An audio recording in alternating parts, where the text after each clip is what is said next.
And we're live. So, you were saying something, though, Dubs. What was it you were saying? I couldn't quite hear you. Oh, yeah, we were having issues with the stream when I was mentioning it, but I noticed that there's this card on my desk over here that just kind of, I just, Space Ham and Cone Apple Pizza. I'm really concerned what is actually involved in you will be concerned, though, Dubs. And what the hell is a cone apple? Now, these are questions I have, but I don't know if I want to know the answer to them. So, this is all your fault. I just like to lead with that. No, what she thinks, I appreciate that. See, you had to interject, and you really emphatically had to interject this whole, pineapple pizza, blah, blah, blah, blah, blah. So, of course, I had to make it the newest and greatest trend in the game, and you missed last session, so you didn't even get to see this card introduced or the entire party enjoy these pizzas as their main sustenance. What's worse is I need you to roll 2d6 for me, bud. Do I have to? Yes, you do. All right, here goes. Come on, lady, look. All right, I got an 8. That's close enough that I have to roll. Oh, that's not a good sign. So many pizzas you ate. You may you may choose, if you so desire, to not like Space Ham Pizza. But had you rolled one lower, I would have been like, your character now has a quirk. You are totally obsessed with this pizza and have to find it at every place you stop. But you passed your roll, so you don't have to do that. That was going to be you missed a session and everyone gets a light little bit of hazing for missing a session. That was going to be your hazing. Do I get to ask what is in Space Ham before I say whether I like it or not? Can you tell me what's in Spam? Space Ham is ham and Spam. Okay, gotcha. What about a cone apple? Is that the same thing as pineapple? Yes. What's going to disturb you even more, though, Dubs, is that picture came from the Spam website and is a real thing. That is Spam and pineapple Hawaiian pizza. And one day I'm going to make you one. Do you see like the burning in on these? I guess it's the Spam. Like they did well. Those are grill marks. Yeah, no, they had to sear it. You have to sear Spam if you're going to do stuff like that. It's just the size of the chunks means that once you bite into it, it's still going to taste like Spam.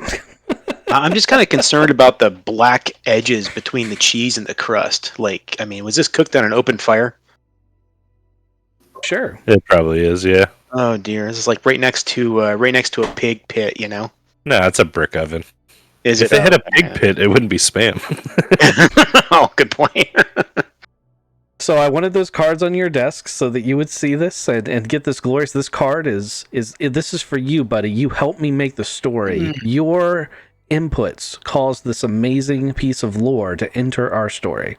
Okay, you do realize that in the future, if I don't do any talking, this is just an example of why. Well, if you don't do any talking today, the players are going to be real sad. Well, no, not today. But I mean, I'm not going to start talking about just kind of stuff. So, Kizik and Ghost, you saw what do they call it? Ham apple pizza. What do you guys think of this? We talked about it a little last time. I like pineapple on my pizza. You're allergic to pineapple. I know, but the Domino's pineapple is like so juiced and tiny that it's not like real pineapple. So I was about to say, this is like when I say I can tell you with all certainty that Taco Bell sour cream is not real sour cream. Right. And I know that because I can eat it. Yeah, exactly. So yeah, like fresh pineapple will mess me up. Like in my throat. It'll fuck me up. Yeah, Domino's pineapple's fine. Well, so it's not real pineapple. Okay, well, it's not real pizza. I mean, it's cardboard. It's what they call cheese, but I suspect is Elmer's glue on it, and then slices of whatever they can find. Well, you guys went to public school back in the day, right? It was at that rectangular square pizza we used to get at school. I'd take that thing any day of the week. Over Domino's? Domino's, yes, I would. Over Domino's? Wow. Yeah. Okay, all right. Domino's will not be sponsoring this stream. They will be protesting against it actively. Mm-hmm. What about you, Kizik? I know you're a little worn out from your adventures. No. Pineapples on pizza are delicious. I'm all about mixing the sweet and the savory. If you could like have a teriyaki pineapple pizza, I'd be right there. I'm sure that you can. Yeah, that'd be pretty good. Okay, so who wants to do our last time? See how we didn't all jump at the same time? Yes, because well, I can't do a last time. I can't. Last time Thodubs was here. I can do your last time. It's really easy. Last time Thodubs had a dream. And he woke up and he was suddenly really afraid of ever being in the water again. And he doesn't know why. Oh. Okay. So that was for you. Now, what about Kizik and Ghost? Why don't you guys tell Thodubs what happened last time as his character is waking up at the brokerage, having gotten questionable medical attention to his, beaten and battered body that also has a laser wound on it. The doctor really is just very, very apologetic that, after all that beating they gave, they had to shoot you in the leg too. It's just tragic. Yeah, I got this really bad headache too. It's just like, man, what the hell happened? Mm-hmm. So you're on the couch inside the brokerage lounge room area, and you're looking really shitty. And we're standing over you. I've got my hands on my hips. Taylor's just standing there looking at you, squinty-eyed, and being like, "Do you have any idea what we went through to find you?" So what did you learn? Hold on. We got to tell him what happened. How we had to go. We started out trying to find you at midnight. You went out for some pizza, man. And then you just never came back. So we went out looking for you. And he was hacking cameras. We were following you. And the whole time, you didn't look behind you to see the three guys. 3 dudes followed you, man. Did they end up jumping you? You look like shit. Hey, do you still have his tooth? Hey, Yeah. my tooth. Hey, wait a second. I found this on the ground inside some murder hole thing. All right, that just, you need to give me that back. I gotta have to get that attached again somehow. Or we can find a dentist or something around here. Dentist, put something in there. Hey. Yeah, just plug the hole. Huge Austrian-looking guys. Did they say anything to you? Oh gosh, I'm telling you, man. It's like I should have looked behind me. I'm telling you that those. Yeah, they took me to this warehouse thing and they started just working me over that. There's one big dude. I mean, he was just hit me once, and I think that's where I lost my tooth. And I think I just kind of dazing in and out stuff, And let me see if I can remember if I could think of anything. I try to remember what they may have been talking about. I was kind of blacking in and out, because it kept hitting me, working me over pretty good. It said something about this ship is. There's a ship that was that was definitely an intel ship. I don't know if they were talking about us, but they said the local authorities said something that they couldn't be convinced that the ship is a raider or pirate. They didn't know, and I don't know. I don't know if they were talking about us or if they were talking about them or what the hell was going on. Well, we did find out some stuff about the ship. Well, we did. Okay, good. All right. Yeah, so we're hacking things. I got made. I walked right into a police lamppost. Did you know that things move on this planet? Anyway. What? They move? Oh. Yeah, we found the murder spot. You weren't there. There was no evidence of anything. We needed to go home and sleep so we could go check into our ship because we're pretty sure this other agency is trying to get our ship. We finally made it to the ship. We went in the backwards secret door, and the big old Austrian guy there, and he just started shooting laser pistols at us as soon as we opened the door. We blasted the fuck out of him, and then he started talking in a weird language I didn't understand upstairs, and somebody went out of the airlock, and we scoured the ship just a little bit, but we're still trying to find you because, hey, do you know where your cell phone is? That's the most important thing because that has the keys to unlock the data core on it. Yeah, it's yeah, I had it. I think when they were working me over, they may have took it from me. So somebody still has the keys to the data course. Got That's, it. I think that's what's happening. Yeah, I guess I don't have it on me, obviously, and I don't know why I'm wet. Like, why the hell am I all wet? We gotta I get was there. I Gotta was getting get worked there. over by a tree trunk here, and now I'm all wet. And what? Who the hell shot me? What the heck's going on with this? Or did they shoot me? What is this, a burn? What the hell? Big guy dead. Started driving back to our house to recap, just to get ourselves back in order. Somebody was following us. My brother here, awesome, knew Tail was on us the whole way. Snuck up on her, and she just started shooting through the windshield at him. Um, I don't know who stunned her. Somebody stunned her. We tried to bring her into here. They said no corpses inside. We're like, wait, what? And they're like, you can't just kidnap people and bring them into here. This is okay. So we stole her car, took her back to the murder spot where she was just maybe interrogating you. My brother worked her over real good while I was going to put the car out. I tried to just like sneak the car away, but another car showed up.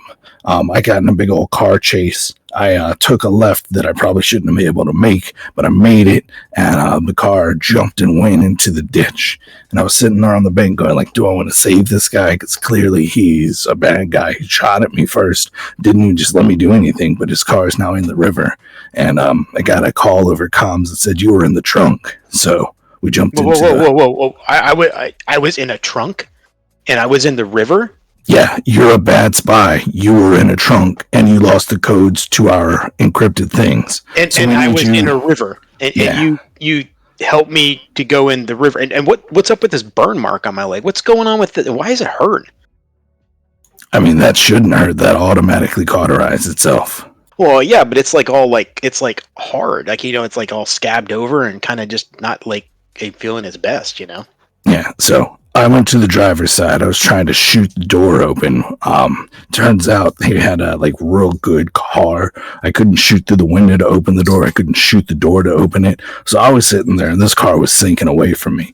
And then Steele, he comes out of nowhere. I think he sprinted 6 blocks to dive into the river. He's got one of these really cool laser pistols. He shoots through the lock in the trunk. Trunk opens up, and there you are, just floating right in there. So he grabs you up. We swam back to the shore. We had to dip away from the cops because the cops are coming out after us again because we had a shootout. And I'm pretty wanted right now, all because of you. We need you to come up with some information. What did you learn while they were there? And then the other one got away because my brother, he's got a long plan going on, right? What? So this other guy, there's another tree trunk that got away? One's dead in the river. One's still a body on the ship. We probably got to go clean that up. And one was locked in a room with my brother. Dang, man, jeez. Well, all right, well, let me sit there. I got this little bit of river in my ear here. Let me see if I can figure out what's going on. Let me think. And man, I can't believe how wet I am. This is ridiculous. How long have I been out and here? It's been staring at me. I mean, We're sorry you're wet. We could have left you in the trunk. you let me. I appreciate you not leaving me in the trunk, but that trunk, man. I wonder how much time went by. That guy hit me pretty good, man. He worked me over pretty well. It's been a My day. God. Yeah. Let me see if I try and remember some stuff here. So in between getting nailed by, like I said, it was a tree trunk. He said it was like that Austrian guy or whatever. That guy he was big. I think you said you killed him, right? Or killed one like him. But anyway, I seem to remember them kind of while I was drifting in and out of like consciousness. I think it was crappy English or whatever language they were using, but they kept talking about some kind of package and how the package was sent back home. But they said they needed to send the key. I don't know if it's key for the package or what that is, and they said that there was another ship that was going to leave in 2 days. And I'm like, okay, package, key, ship, 2 days. That's kind of what I remember with that. Does that make any sense to you guys? Does that mean anything? I mean, it should make sense to you. Your phone is the key to unlock the package, which is the data core of our ship, which is the whole reason of us being here. Oh, that's right. Oh, okay. Well, maybe it was maybe that phone was the key then. Okay. All right. Okay. All right. So, did you find my phone, by the way? We did not. I've got your stunner though, and I'll hand Nice stunner. Aiden his stunner back. Oh, yeah. Well, thank you. It's so okay. So I got my stunner back. I'm gonna kind of make sure all the water drips out of the thing here. Okay, make sure this works. But let's see. Is there? It didn't get wet. You did. My stunner didn't get wet, but I did. Okay, that's unique. Okay. Um, let's see. You think the spies would just leave you with a stunner? Well, I don't know. Maybe it was in the car or something. I don't know. I found it in the murder hole, I think. In the murder hole. Why'd you guys call it a murder hole? It's because people that's getting where murdered? the spies took they took you to work you over. You could have been murdered there. It's kind of off the beaten trail. It's a good place for spies to take people that they want to interrogate. So I called it the murder hole. Yeah. I went down. It was pretty messed up in there, man. I'm telling you. Did they say anything to you about like a hotel? Like a drop point hotel or something? Drop Point Hotel. No, just a lot of stuff about some permission and newcomers and something about islands. I don't. Yeah, nothing about a. Oh gosh, nothing about that at all. They shouldn't have known about Drop Point Hotel. We needed our encryption codes to get that, and they didn't have that. Yeah, they didn't say any. I don't remember hearing anything about that. Did they say who they were? They did not. They didn't say anything. I didn't know who the hell they were. I know they could hit pretty hard though. Well, we think that they're like part of the Holland Miner group. Kind of the guy that looked like Schwarzenegger. That guy. Yeah. I think he kidnapped you, right? Oh, I do remember a name. I remember a name, but there's a name called Thorn. Does that mean anything to you? Do you guys remember the name Thorn at all? Does that mean something? I don't think we ever heard his name. They were talking about how this guy kept insisting that they need to kill the newcomers, and I don't know. I assume we were the newcomers. That was pretty scary for me. I don't know if they were kind of going after, if they were kind of engaging us to go after us, but and he didn't want to wait for permission. So I don't know again who this Thorn sounded like. He sounded like this Thorn guy was going off the rails. Maybe he needed permission but didn't want to get it or something. I don't know. Okay, well, we gotta find your phone. You put a tracker on that girl before you let her go, right? So we can just track her down. Yeah. Sure. I don't think I called that out. That's a very spy thing to do, though. It would have been a pretty amazing move had you done it. Damn, can I use a player point to have done it? You know, I'm going to suggest that you don't, but you can if you really want to. I'd like to also point out, since you said player points, I have updated the trackers for everyone who participated in the last session with bonus points for the things that they did. So you should have a couple more points than you had last time. I was very nice to her. I didn't hit her once. I didn't give you any player points for that. She would have cut your balls off for the carbon knife that you didn't find in her bra. I didn't even search her, I don't think. So I asked you how thoroughly you searched her, and you gave me a little like, yeah, I mean, I disarmed her, and I'm like, well, let me ask some creeper questions about taking her clothes off and see if he shies away from that. And you did, and I'm like, okay, so the knife in her bra that you can't metal detect, you're not going to have found that. So that's okay. She didn't stab me. she didn't. She decided you were Not as much of a threat as she thought you were, or as they thought you were. But she's also the reason that Aiden's still alive, because, you know, she realized that time was becoming an issue. All right, so a couple things are going to happen. You are in the, I'm going to say if there's a lobby that separates, a lounge that separates the individual bedrooms you guys have been given here at the lodge, at the brokerage. And a medic is going to come in and start looking at Aiden's leg, which when he takes the bandages off, you know, it's a little pussy and you know, it looks like a burn, but all in all, it doesn't look nearly as bad as it could. It hurts like fucking hell though. Right where the nerve, like it's like in the middle you can't feel anything because it's a burn, but like around the edges, still feels like it's on fire. So it's probably not going to be too fun though, Dubs, as he starts poking and prodding at it, and he's like, I just got to see how bad the damage is, and then if he gets handed a tooth, he'll get out what sounds like a dental drill. And he'll be like, I'll take care of that in a minute. Oh, great. So I get this crispy leg, and he's going to come at me. He's not using something from the hardware store, is he? Or does he have like a legitimate tool? Best not to ask dentistry? such questions.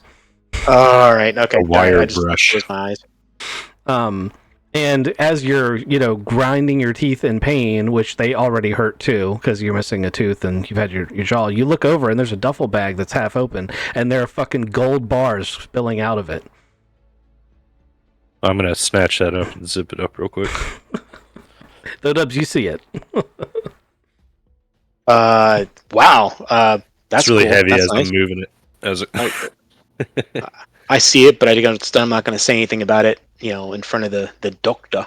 I mean, everybody at the brokerage knows what it is. They literally they dropped them in the middle of the lobby and ran off. So, of course, they're private investigators. They open the bags. Like, they know what's in there. All right, well, I know you. But yeah, you have the right idea of not flashing it around. So you're gonna get that stuff worked on. And shortly, while that's happening, Holmes is gonna walk in, and he's gonna be like, "Hey, I have a job offer from one of the guys that I talked to at the salvage yard, and it's with some of the salvagers who did temp work for the company that salvaged the launch. I'm gonna go do this job with them. It should take a day. I'm gonna try and get any information I can, and I'll come back." Stormhead salvage. The temp workers who worked for them while they were here, but yes. But I'm gonna see if I can get any information about the salvage, about the wreck site. Good plan. I like that plan. And he gives you a little nod and heads out the door. Watch your six. Don't let two guys sneak up behind you and knock you out. Like, we know how that happens, right? You're funny. Some things just never live down a life. Well, hey, I'm glad I lived. That's good. Oh, I'm not going to do that again. I mean, the last part about getting knocked out by the guys, yeah, you shouldn't do that. No, I don't think that's a good idea. Okay. So now that I got the obligation out of the way of making sure Rex's character is taken care of, and we've covered the one plot point that they didn't quite cover, you guys are in a lounge outside of your apartments, or hotel rooms, whatever they're called. What do you guys want to do? I think we should get that ship flyable. I think so too. We've got a couple hundred of these gold bricks here. Let's pay for ship parts. Get the ship going. The perfect stranger.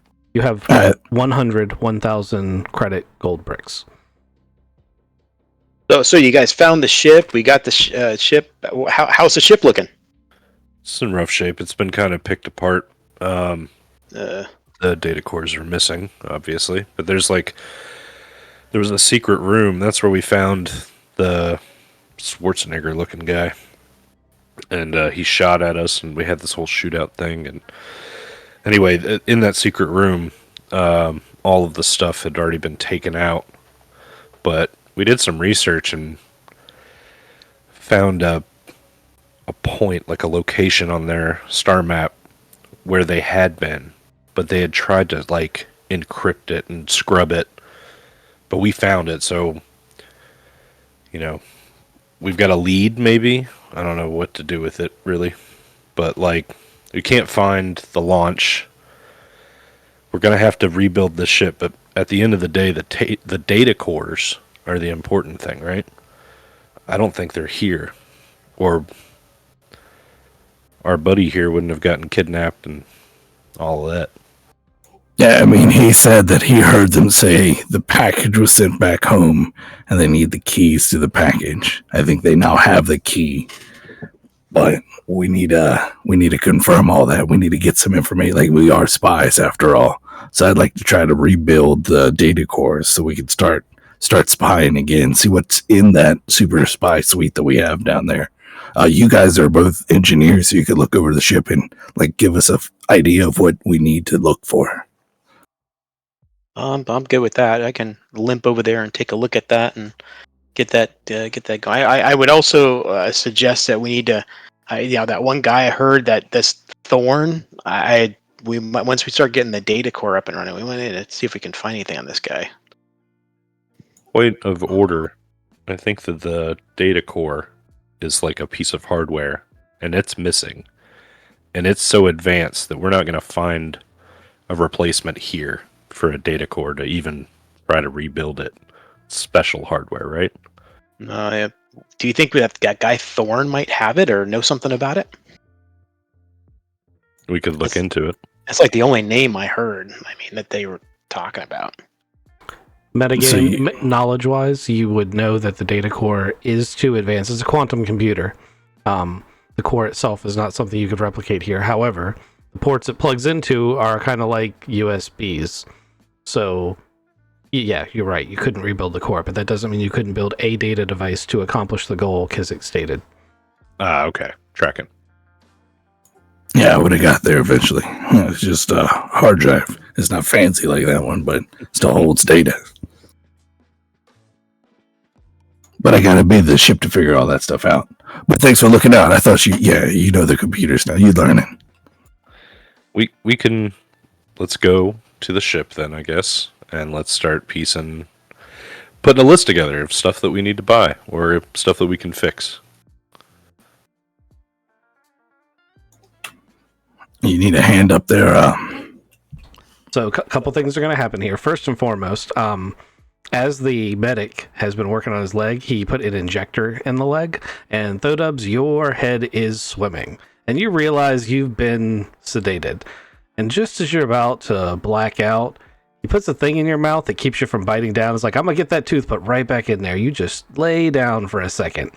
And at that moment, oh shit, where's my book?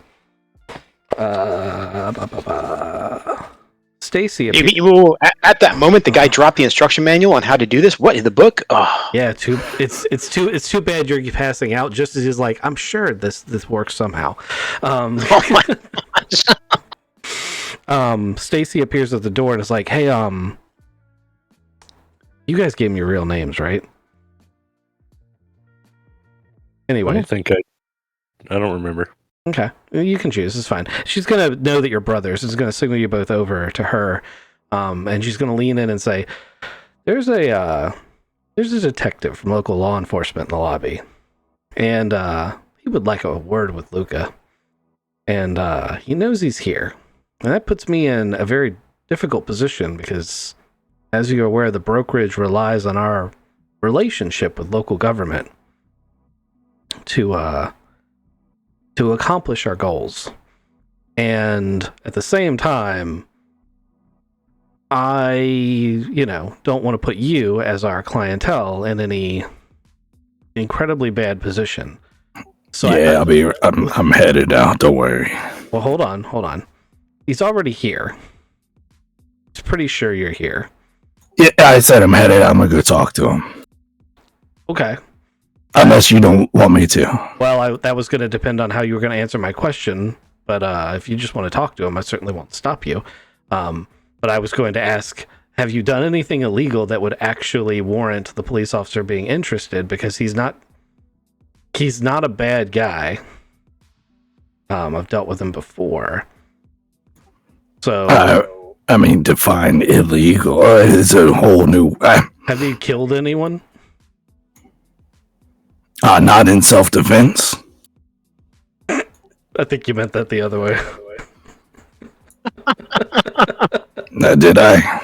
I mean, I couldn't save a guy who was drowned in a river, and I also couldn't not stop Michelle. No, I didn't kill him. He died on his own. No, metagame, you and I noticed when I re-listened to the recording, everybody at the table understood when I said, you shoot through the window and you kill this guy dead as a doornail. You didn't understand that when you shot at that window, you killed the driver. You murdered him right in front of an entire crowd. I was trying to open the door. Yes, you were. You failed miserably. But that did happen, and everybody else seemed to understand it, but I realized when I was rewatching the video that you very much did not understand that he was, the minute you tried to shoot to open that door, he was dead. I hit him like 3 more times, too. So, I just want to point that out. You killed that guy and, the guy on the ship. So. No, he killed himself. I wanted to kill him, though. Okay. That's right. He did do himself. Anyway, so she's going to be like, if you want to go down there and talk to him, you can. If you think it's going to be an issue, I can just say you weren't up here when I got here. It's up to you. Nah, I'm going to go talk to this guy. Okay. So let me grab, well, first off, here's Stacy. And here's Detective Zach Jackson. And, he's down in so as you come out of your suite, there's like a mezzanine that looks over the lobby, and he's down in the lobby. There's a couple of couches and a couple of the local guys, and they're all chatting pretty friendly like, so they obviously know this guy. As you walk down the stairs, the chatter kind of stops. Detective Jackson looks at Luke and he's like, yeah, that's definitely the face on this picture. How are you doing, sir? I'm Detective Zach Jackson. He holds his hand out. I hit the button that starts the comm so everybody else can listen in. Luca, how can I help you, detective? Well, I had some questions. You seem to have had a pretty busy night well after curfew last night, and I just want to be clear, you are not a suspect in the murder of the police officer near the Flippin' Pizzeria, but I do have some questions about that one. And then I do also need you to explain your actions in the river later that night. But let's start from the very beginning of the night. If you wouldn't mind telling me where life took you yesterday evening. Metagame, my face has been on a whole bunch of things, like people are actively looking at me to make a statement to the police. Well, this is the police, and yes. So first, there was that police officer that was murdered, and your picture was taken like a block away by that walking telephone pole. And then it's actually the next day. It was the car chase. So in reality, that was kind of a little screw up. But with everything going on so fast, maybe someone made a mistake. But yeah, there was a crowd at the bank. Like, once the car went into the water, there was a crowd, and they were recording with their cell phones. And the version of YouTube for this planet has, like, a blatant video of you shooting this guy. There is no question that you shot him. The question is, what the hell else was going on? Well, all right, Mr. Detective Jackson. I heard you and Stacy have worked together quite a few times, so I'm gonna put a little trust in the police department here. I was out after curfew, as so many other people were. This is my first night on the planet. Curfew kind of snuck up on us, and before that camera took my picture, we saw the police car sitting there with police in it, and we took the long way around because we were concerned about the police that were in that police car seeing us out after curfew. So that car, I'm trying not to. That car was there before. I didn't do nothing with that car. Okay, I understand. I mean, just being in the vicinity doesn't mean that you were responsible for it. And to be clear, I'm not accusing you of anything. I have my own suspicions on what happened with that cruiser. I mean, that officer was placed there in a certain position to send a message. I was just wondering if you saw anyone else out around that time, right around the time you were there.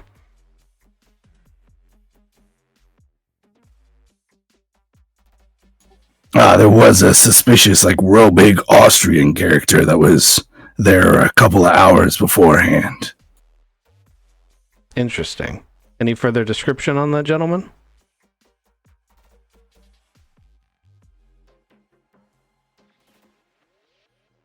Oh man, I actually know his name. Oh no, I don't have his name. I just have information about him. Also, Rex isn't here, and I think you all totally missed it. But when you set the alarm off to do your little distraction, a bunch of people who were like walking away from the scene suddenly ran away from the scene. And Rex got a good look at him. And he told you guys that. But it was this little tidbit that you guys instantly dismissed. Oh no, we took that as our clue to run. Yes, I am aware. Anyway. Yeah, no, like, this guy was real big. He spoke with an Austrian accent. I don't know.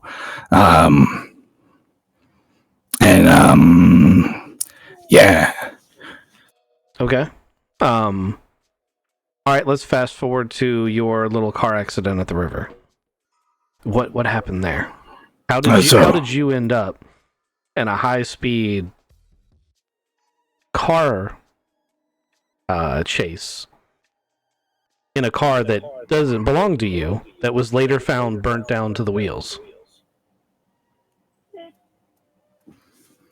So you see what had happened was I was standing next to that car, and when a laser pistol came through the front windshield of that other car, so I jumped into the closest thing that I could possibly find, which happened to be the car that everybody videotaped me in. I floored it. I'm scared for my life. I was going down this back alley. He was coming. He was still shooting at me. Like I was dodging and weaving. I hit a corner pretty fast. Like I scraped up against the dam there. No, it's not a dam, but that little the thing that prevents you from falling in the river. And I took a deep breath. I figured, okay, good. Now we're in a little bit more public. Maybe this guy's going to stop trying to murder me. And he just zoomed right over the edge. I was standing on the edge watching this car go down, and I jumped into the river to see like what's going on. The door was locked, and he wasn't moving around, like he wasn't opening the door. So I went to shoot through the window to try to open it up, but apparently he was a real big murderer guy, because it shattered in a way that only my bullets went through, and it was, I want to say self-defense, but at the same time, like it was an accident. I was trying to open the door to get him out and carry him back to the shore, because I'm a good guy, and I missed, and I kept trying to make it through so that I could open it up. And my buddy came, and he looked in the hood, because there was a little bit of air left, and found his friend there. And then we hightailed it out of there, because it doesn't look good right now. And we abandoned the car a little bit later, and I guess the big crazy murderer guys came back and burned it back to the ground. Roll a deception, please.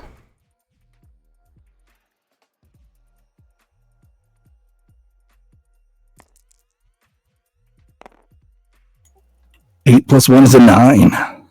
That's still a fail. Okay. So Mr. Jackson is going to look at you and be like, so for no apparent reason, Mr. Big Murderer Guy, he uses air quotes, happened to be chasing you randomly and have your friend in his trunk, and you had nothing to do with this just happenstance. It just happened to you randomly. Magic is what I'm hearing. Big freaking guy. Yeah.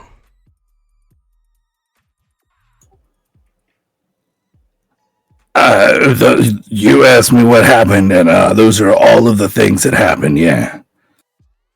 You asking me for some more details? You know, details would be great, Mr. Boaz. That would be fantastic.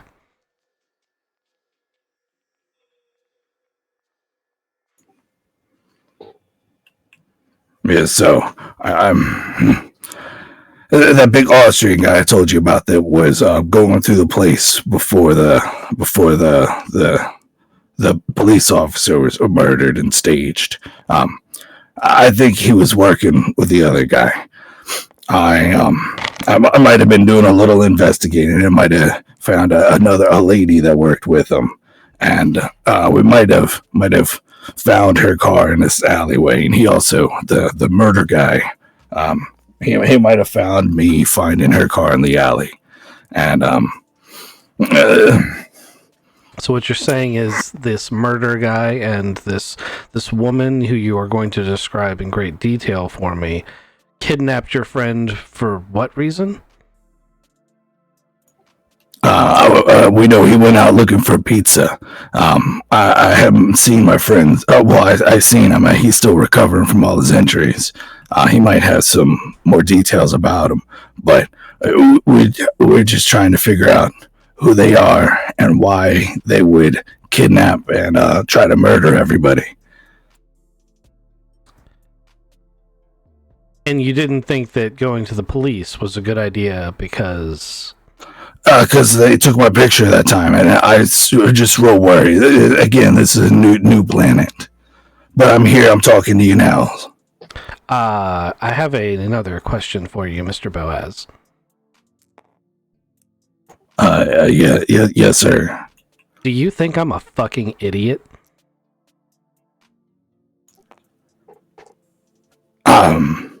I thought we was working together. It's giving you a statement. I'm telling you all of the things that happened. You've lied to me from point one about this. So let me tell you a few things we've figured out. We've figured out that the individual who is at the bottom of the, or was at the bottom of the lake, is a, hold on, I need to make sure I get this right, because the first time I give you this information and you'll write it down and it'll be spelled wrong.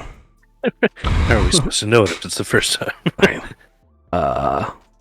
It's a New Bayern. It's a New Bayern intelligence operative. And that he was here trying to do something that had something to do with that ship that you all, and he holds up the paperwork for you guys to claim the ship, are here to claim. And then I find out that about a year ago when that ship showed up is when a large shipment of highly advanced weapons were given to the terrorist operatives over at one of these mining camps. And that there has been some sort of incident and that ship hasn't left since. And now magically, these agents from outside and you individuals who are completely, perfectly innocent, he holds up air quotes, just happen to get into a firefight. That has nothing to do with any weapon deals going down?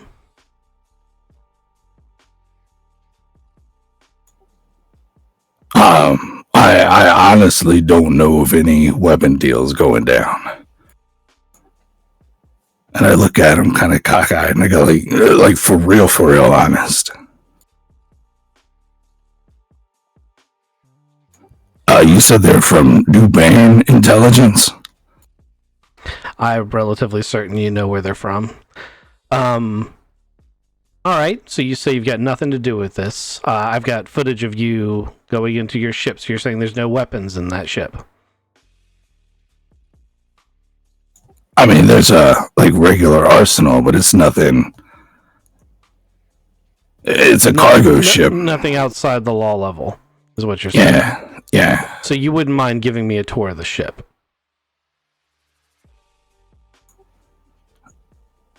I'm just the pilot. I have to talk with the captain, though. My brother, who actually is pulling the ship or owns the ship. Your brother owns the ship? Owns is not the right word. Sorry. You caught me a little bit off guard here. Also, we don't have a listed captain for the ship. What's your brother's name? Ooh,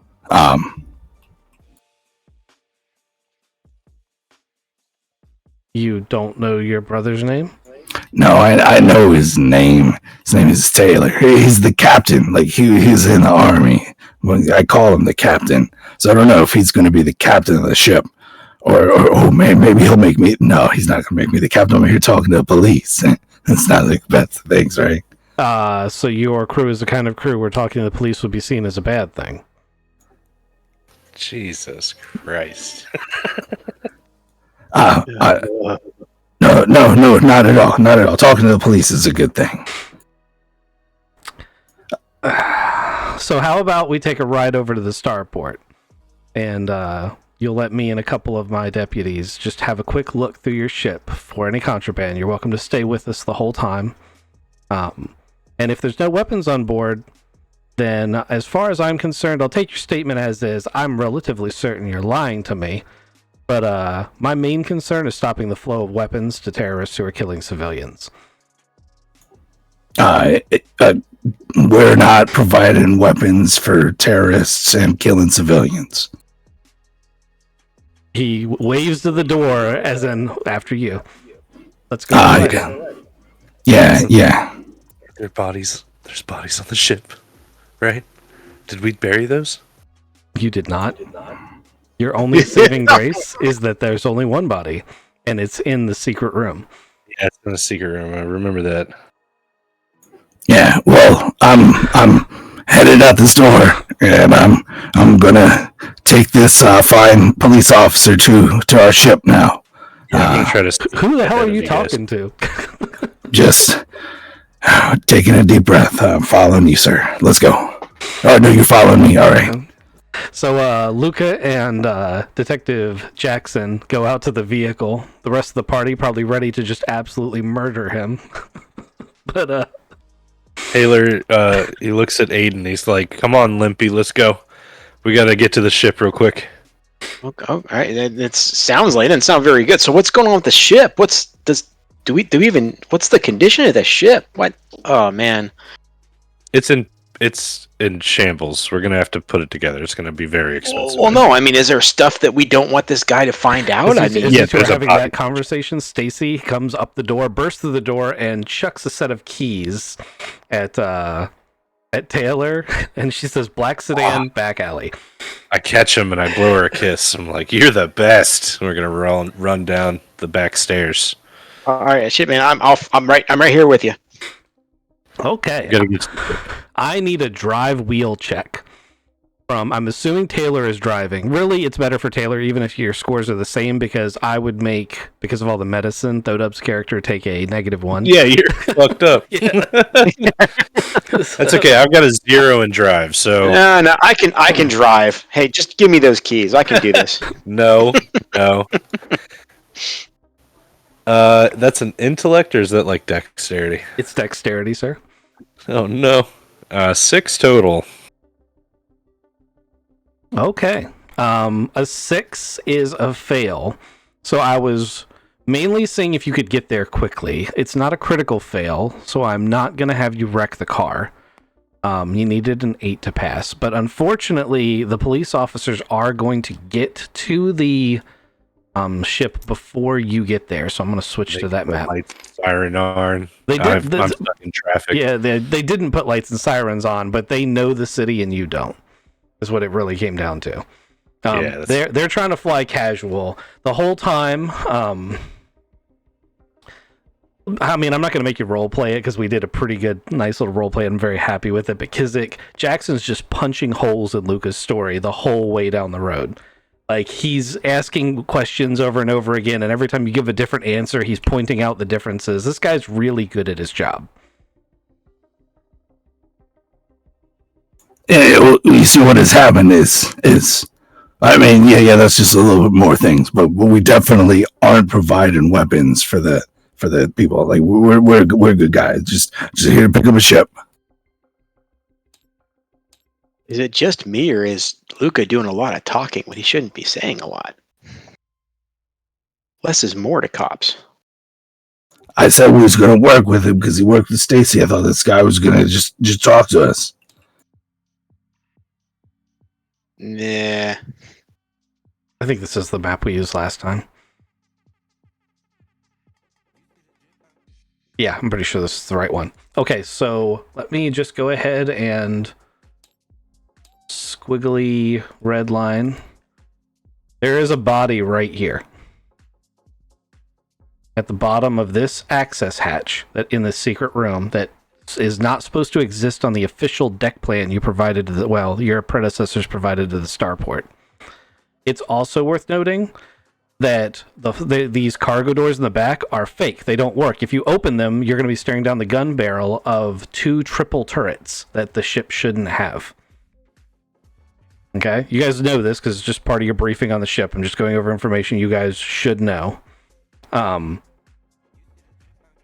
You guys I think those are the only, because you guys took the gold with you. And other than the fact that the ship's in a state of disrepair and filthy, there's nothing else. I don't think I'm missing anything else. That's it, right? So it's just the one body? One body. Everything's been taken, and we've got... Is it an illegal turret, the pop-up turret? It's highly suspicious. So generally, you only find 2 kinds of people with that kind of pop-up turret. Pirates and smugglers. So it's not illegal per se. But it is going to completely change the nature. Like, if they find those turrets, standard operating procedure will be to go ahead and detain the crew, like, in handcuffs. And then manually start taking the ship apart. Because they're going to be looking for hidden bays at that point. Okay, so you guys get to the outside, or I should say Luca and Jackson and 2 of his deputies get to the outside of the pad. Let me just grab a random generic token for some deputies. Objects, components, player pawns. Police are going to be blue. Okay, so we got 2 deputies. They're black and whites. They're regular patrol uniforms. And they look bored as hell for the most part, but now that they're about to search a ship, they look like, this is a little bit unusual for them. Luca, how do you want to proceed with the search? Jackson's been letting you take the lead. He's like, just show me the ship top to bottom. We're going to want to poke into your engineering sections in a little bit, but, if there's no crates of weapons on board, then I am content to, well, let's just say I don't want you to leave the planet yet, but we can let you go about your business while we continue our investigation. Can I ask a meta question real quick here?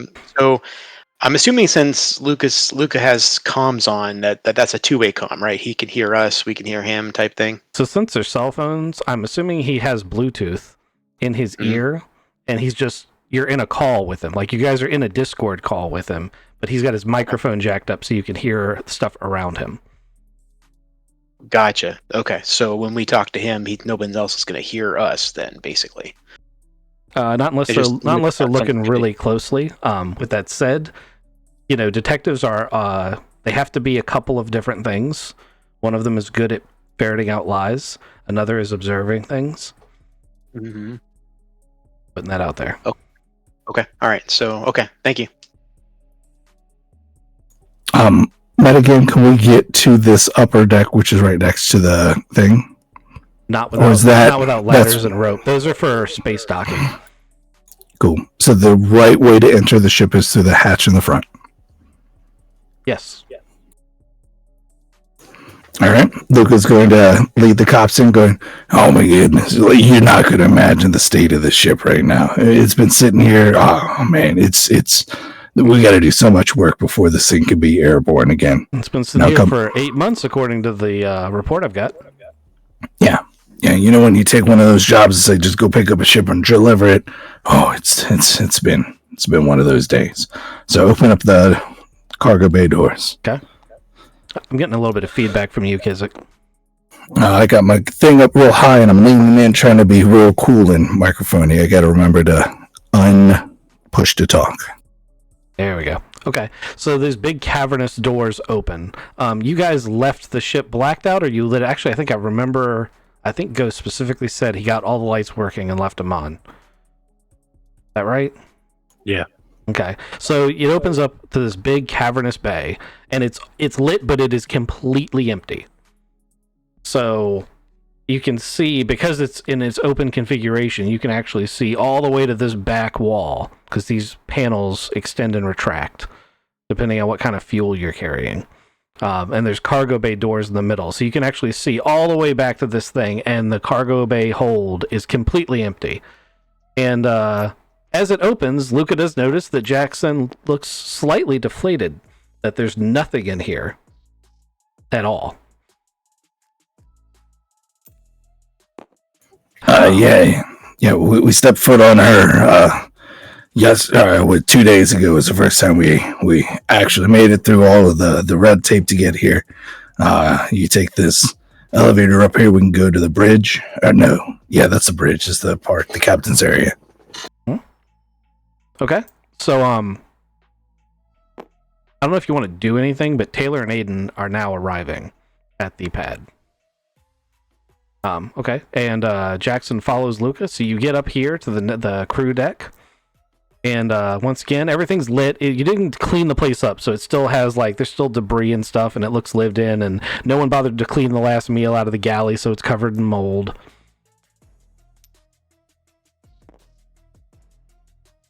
Yeah, so here's the captain's ship. Do you want to run through logs here, or you're just looking for weapons? We don't have any crates of weapons here. I mean, a crew or cargo manifest would be good. All right, I pull it up. Okay. Give me a computers check. I'm assuming that, since this is a standard thing that would be asked for, that the crew has already a version on the data core of its crew and cargo manifest that doesn't include anything illicit. So all you need to do is locate that without raising any attention and give it to him. I rolled a 3. I've got a 2 in intellect, so that's a 5. Oof. Okay. So I was only going to make it a 6 to pass. Would you like to push the roll and have there be major consequences? Or would you like to give him the legitimate manifest of the ship that you have not yet read?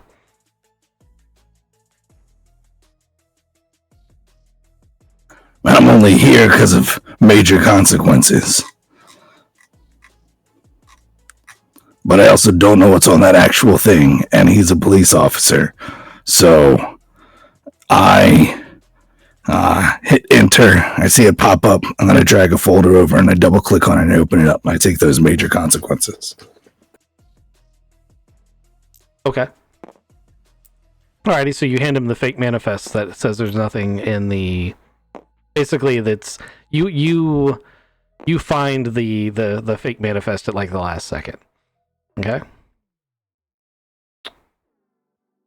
Alright. I need to figure out what those consequences are going to be. Oh. That's an idea. So, I got Aiden and Taylor down here. Are you guys actually walking up to the ship from the parking lot? I am. Okay. Aiden, you want to go with me? Yep, I'm walking with him. It's going to approach these police officers. So are there things that, well, do we want them to know that we're here yet? I mean, is there another way into the ship? Are there things that we need to cover up or make sure are not seen, or... That's an excellent idea. Do you want to sneak around the back? Oh, you weren't here before. We should just sneak around the back. Yeah, I was just asking questions. So I'm like, this ship looks like needs some time and effort fixing here. Okay, so if you guys aren't walking towards the front, you guys won't see this happen. But what has happened is Luca has accidentally activated the onboard bots. There are 2 onboard robots. I'm going to roll a d6. On an odd, it's going to be the steward bot that he activated. And it really won't be that big of a consequence. On an even, it's going to be the security defense bot. And there may be very severe consequences. Oh my gosh. It's a 4. So the guard's like, what is this thing? And a large, heavily modified robot steps out of an enclave and pulls like an Ed 209 voice and is like, You are not authorized to be here. Please leave immediately. You have 30 seconds to comply. And the officer's like, whoa, we're police, and starts like trying to reason with it, but it's a robot. Luca, you're up here talking to Jackson, having handed him this manifest when his radio goes off. It's like, guys, there's a detective. There's a robot down here. It looks pretty mean, and it's kind of walking towards me. I don't know what to do. And Jackson looks at Luca and is like, what the fuck is going on here? I gave you the. Just a second. Can I roll the computers to see if I can turn it off? So yes, you can attempt to remotely shut off this robot. There are two ways in your mind to do this. One is a graceful go back to your enclave and recharge, and another is wipe all of its program. Basically, it's the go to root and rm-r star. Delete all directories. Yeah. One of them is an 8 to pass, and the other's a 10. Obviously, the graceful is harder. I've got one chance. I'm going to go for the remove star. Okay. So I'm also still trying to have a conversation. Oh, man. That's a 10. Okay. So it blinks. You know what? I'm going to give it to you, even though you called the other option. And you're just about to delete it when you notice that there is a directive that basically says recharge. Disarm and recharge, and it walks back into the bay. And the police officer's like, it's going back. That's a pretty heavy piece of hardware. Is that even legal? And the detective's like, I don't know, but it's certainly quite a interesting piece of equipment for a ship like this to have. Mr. Boaz, I know you said you're just here to take possession of the ship, but you want to explain? So giving you that manifest, right next to that was this executable that said, enable bots. I didn't see that as I was opening it up. It's a security bot. From everything we've researched getting here, the Perfect Stranger has a terrible, review as a ship. I don't know if they needed that to dissuade people from. I don't know. It's the previous ship owners had a big old security bot. I guess you could need it to protect yourselves if you've got rowdy. I don't know, sir. But it's off now. Do you want me to delete it altogether? I can do that. I had the commands typed in when I saw this. Return to station. No, I don't think that'll be necessary. I may have to get back to you on the legality of having a armed robot, but let me go over this manifest for a second first. And with that, we switch back to Taylor and Aiden, who have gotten to this secret back door. I imagine you're looking over your shoulder now. You asked a very specific question, Ghost, last time you got here, and that is, am I being recorded on the pad? And the answer is yes. And there is a camera that can see this door, but you've already opened this door in front of that camera once anyway, just keeping all of that in mind. That's kind of a bummer. All right, Aiden, we can get in the ship back here. There's this door back here. I'm gonna press the button and open it. Okay. You use your phone to activate the security lock, and what looks just like a regular wall panel on the back of the ship slides open to a lit room. There's a burnt chair on one of the consoles, a blown out monitor on another console, and a shit ton of blood in the back corner. But you can't fully see the body from the door. Yeah, I'm gonna dip inside. Come on, man, I gotta close the door. Close the door behind us. Mm-hmm. Oh my gosh, what happened in here? Hold on. Is this the guy? Come here. I step around the pool of blood. Now understand that this guy stuck a laser pistol under his own chin and pulled the trigger. However, He had a very distinctive tattoo on his right arm, and he does have that tattoo. So Aiden would be able to identify this as the guy who beat the shit out of him. This is the guy. This is the guy. He like I swear like that's probably where I lost my tooth. This is the guy. This guy was giving me a workover. Yeah, let's check his. I'm gonna check his knuckles. They look like they've been beaten on Aiden's face. Yeah, you're gonna see pieces of me all over him. Yeah, I mean, Aiden's face is a lot softer than you thought it was. Oh yeah. Also, All right. if you're paying really close attention to his right arm, which you obviously would be, I'm not even going to make you roll for a perception check, but the name Thorn and a piece of barbed wire wraps around of like a full arm tattoo. Whoa! Did you think this is the guy Thorn that I was hearing about? Maybe Is that you think it's his name or is that his boyfriend? I don't know. Do you get your own name tattooed to yourself? Yeah, I don't know. Maybe. I think he's like property or something. I don't know. It's just a All right. gang or. Can I take a picture of the tattoo? Yeah, absolutely. Okay. Is it THORNE Yes, it is. It is the name Thorn. and then barbed wire? Yep. Well, since you're paying close attention to it, let me give the full description. There's like a family emblem. It's like a coat of arms that is wrapped in barbed wire. The name itself is on the inside of where his wrist would be, and the coat of arms wraps around so that its shield part is on the top of where the wrist would be, and the emblem goes all the way up to the elbow, just wrapped like it's a chain barbed wire kind of thing all the way up to the top. It's pretty intricate. It definitely has some kind of significance.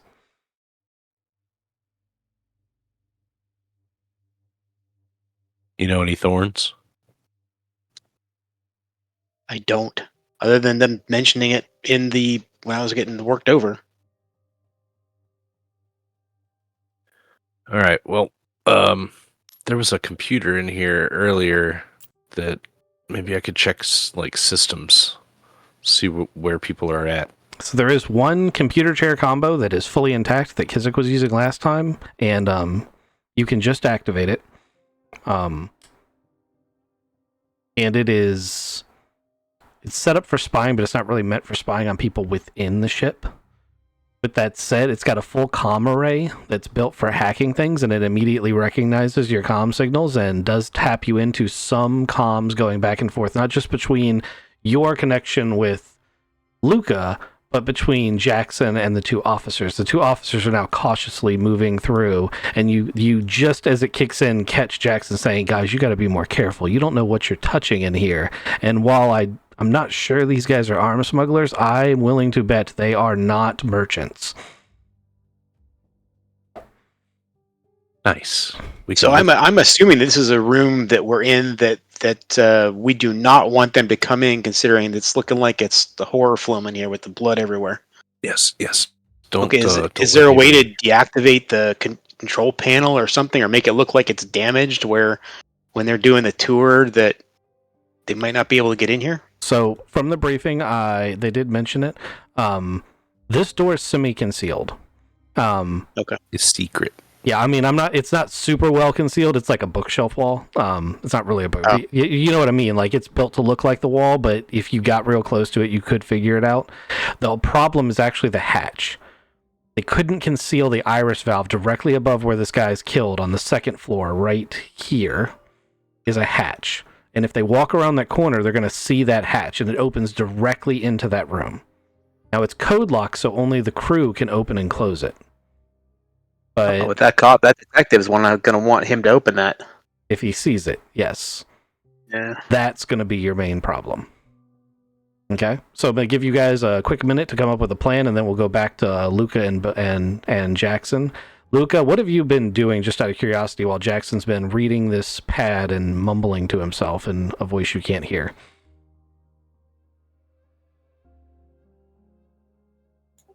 He's not looking to me to talk, so I'm just in here. So I'm on the computer system. Mm-hmm. You have full access to the ship systems, including security cameras and such. You're on the bridge. Do I have a little pop-up alert that says that somebody opened the back door? No, the back door doesn't exist to the rest of the system. If intentionally, everything in that room is a black hole. Got it. If our comms are two-way, I would tell you, and we're in the ship. I would just whisper that to you. Yeah, just tell them we're in 21.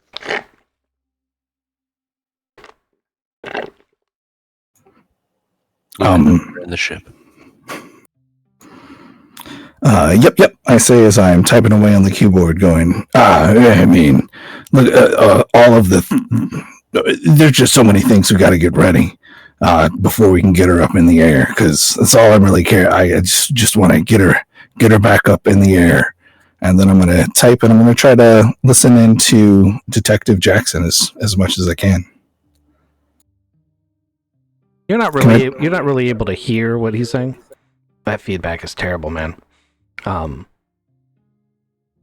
It's really derailing. You're not really able to hear what he's saying, but if you put your headphones on, you can turn on the microphones for the security cameras. You can hear the two officers who are moving through the bay, and they're looking for loose panels. They're looking for like a floorboard that comes up or a wall that opens.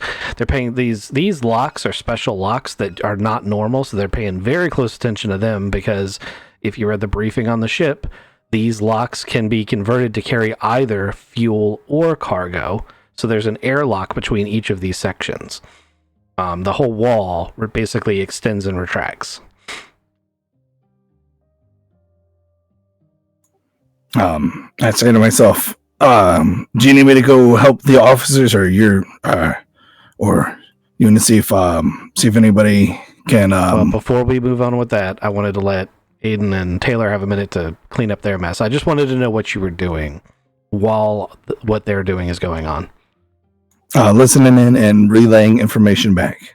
All right, Aiden, Taylor. Hey Taylor, do you think that is there some way we can again meta? I want to make sure I understand this.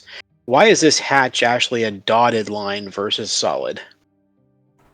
Does that mean it's a hidden hatch?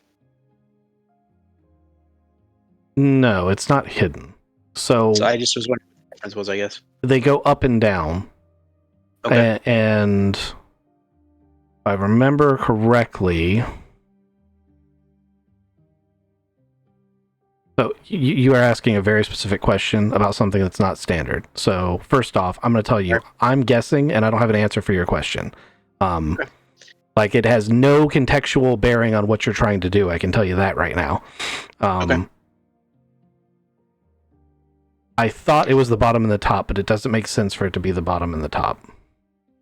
Unless this one... Damn it, that was the wrong button.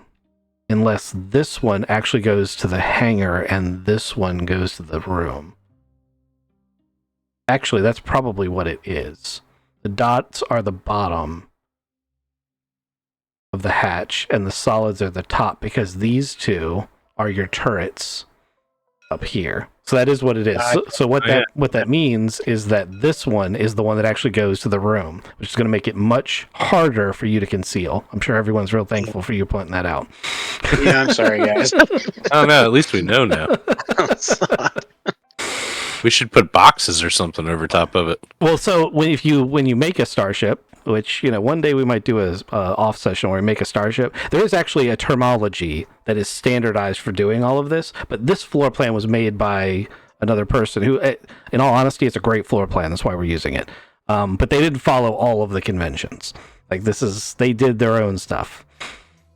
But it is a great floor plan. I mean, look at it. It's so much, but the one that they provide with the module is not two-dimensional. It's like isometric, like at an angle, and I hate those when you're trying to play. I don't understand why Mongoose didn't convert everything to two-dimensional, because this is how our tabletop RPGs are played. Anyway, rant over. Question answered. We figured something out. I'm assuming that there was a point to that question that was going to have something to do with what you guys were going to try to do about this body. Ultimately, what the point is, I was trying to see, and so I was going to have a discussion with Taylor about this to see if there's some way I can go up the hatch and actually, disable the hatch or some kind of maybe somehow damage it. Because again, the ship's in foul disarray order or whatever like that, but somehow get this hatch to be disabled where they could walk up to it and go, gosh, there's a wire sticking out, this is terrible, but we didn't know what was going on with the ship, and something like that. I mean, try to disguise it, I think, would be better than disabling it. Okay. But yeah, if you want to go sneak up there and put boxes on top of it, that's a good plan. So kind of find some rubbish and kind of throw it on. I'm assuming this is like a manhole cover type of thing, right? Where it's just kind of that kind of a hatch. It is an iris valve in the floor from the top, and Okay. in the ceiling from the bottom. So yes, you could put something over top of it. If you could find a box or something, you could shove a desk in a corner or something. The challenge is going to be doing that without being heard or seen. Right. Well, I can always get a hold of. We have comms with Luca, so we can always talk to him and have him kind of avoid going to this section while I'm doing some goofing around, I guess. Yeah, tell Luca to keep the cops occupied up there and go up the hatch and disguise it. It's a good plan. Do it. Sounds good. Okay. Hey, Luca. Hopefully you're hearing me right now, but I'm gonna work on this hatch that's above the systems room. So keep them in the bridge. I assume you're still in the bridge. If you are, kind of just clear your throat. All right. Okay. Good. All right. You're in the bridge. So kind of stay in that bridge area and give me a few minutes. I'm trying to cover up this hatch that goes to the systems room. So just again, kind of clear your throat again and to let me know you know that. Perfect. Okay. All right. We're off. We're gonna start working on that right now. Okay. Okay, roll 1d6, please, Mr. Thodubs.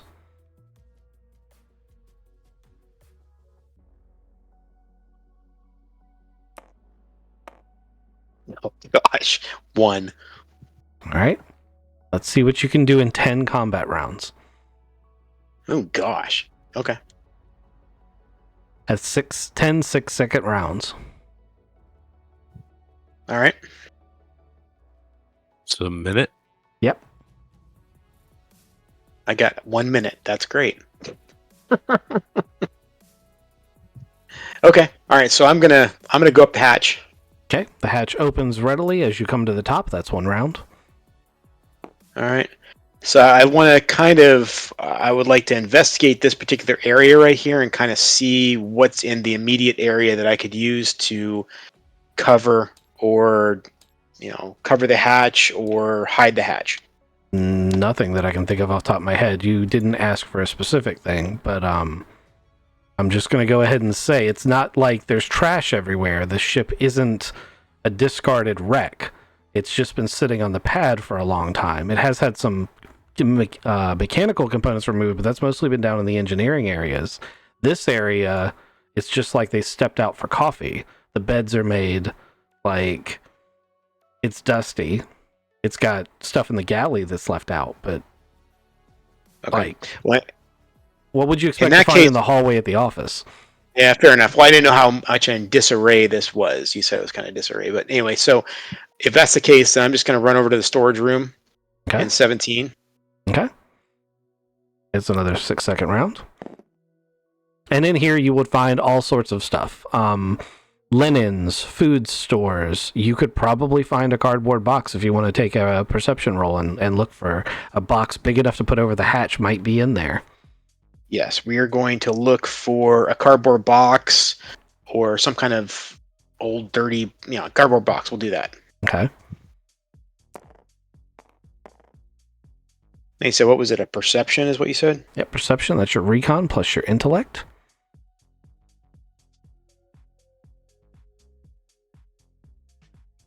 So we got a 6. We rolled an 8. You just made it. So you find a box big enough. Excellent.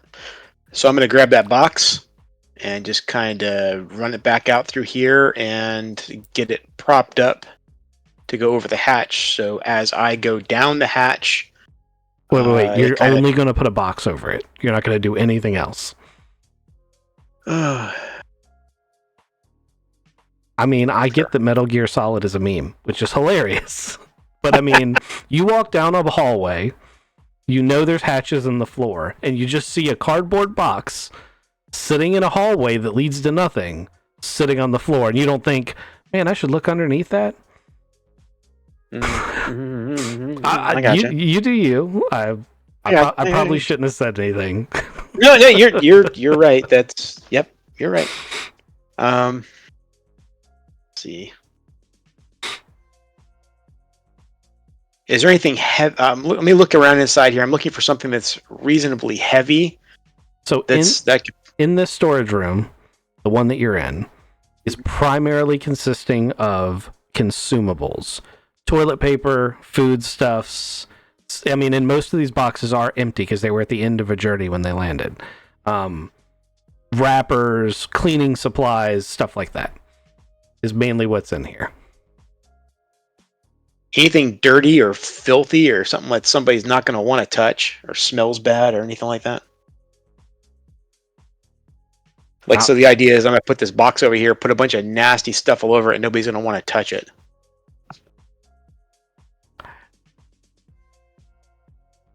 You know, of all my players, I thought you would be the closest to thinking like a police officer. I would only be more suspicious if you did something that. gross. Yeah, because it's gonna stand out. Like everything you're doing to it makes it more conspicuous, not less. You want to make it less conspicuous.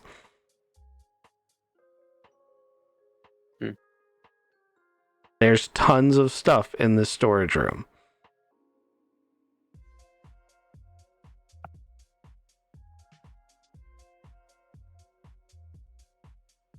Hey guys, I'm in this storage room, and you got So got any suggestions down there, Taylor, or what can I use to cover this thing or make it less conspicuous? I mean, if you just pile it's more than just one box, but you make like a big pile of stuff in front of it, on top of the hatch, maybe in front of the hatch. Start moving stuff out of the storage room and piling it up like it's still a storage area. Maybe I can do something where I'm blocking up this area where it looks like this area doesn't even exist. Yeah, if you got time. I don't know how much time you got. Let's see. Okay, yeah. So that's a good idea. Less conspicuous. Okay. So I'm gonna start grabbing a bunch of trash and garbage from this area. I'm just gonna start throwing it in through this hallway. Okay, so you're piling all the empty boxes that you find as though this is a section for storing maybe discarded boxes. Right. And I'm going to kind of pack it up. I'm going to neatly kind of pack it up, but at least high enough where you can't see the hatch or it just looks like another storage area. Okay. You can still put a box over the hatch too when you do this, and it won't look as out of place if it's piled amongst other boxes. It's a really good idea. I'm glad one of you thought of it. So, thanks, man. Thanks, Taylor. Let's talk about what skill you want to use to do this, because I think this is a dexterity thing. Just because they're not heavy, you just got to move a bunch of them really quick. But if you want to use another skill, you are more than welcome to. You've got 7 rounds left, so it's actually quite a bit of time to move empty cardboard boxes. But you are on the clock, so you tell me how you want to do it. All right. Well, I would like to use my endurance for that, and then be able to just start moving that stuff. Endurance. Just big old handfuls. I was about to say, so it's like, okay, yeah, I'll take that. So basically, what you're doing is you're like, I'm not making trips. I'm taking of it in one shot. One trip. Well, I'm doing the best I can to get. It's like every guy with the groceries ever. Yep. One trip chump. Let's put it this way: I get paid per job, not per hour. So. All right. I'm down with this. Give me an endurance check.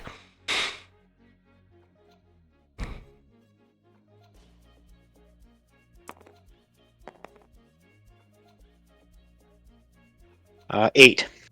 That does it. Okay, so with that, I'm going to say it does take you, I'm going to say 2 rounds to get it all over there. You have 5 rounds left. So you basically got roughly 30 seconds left. What can you do in 30 seconds? What do you want to do in 30 seconds?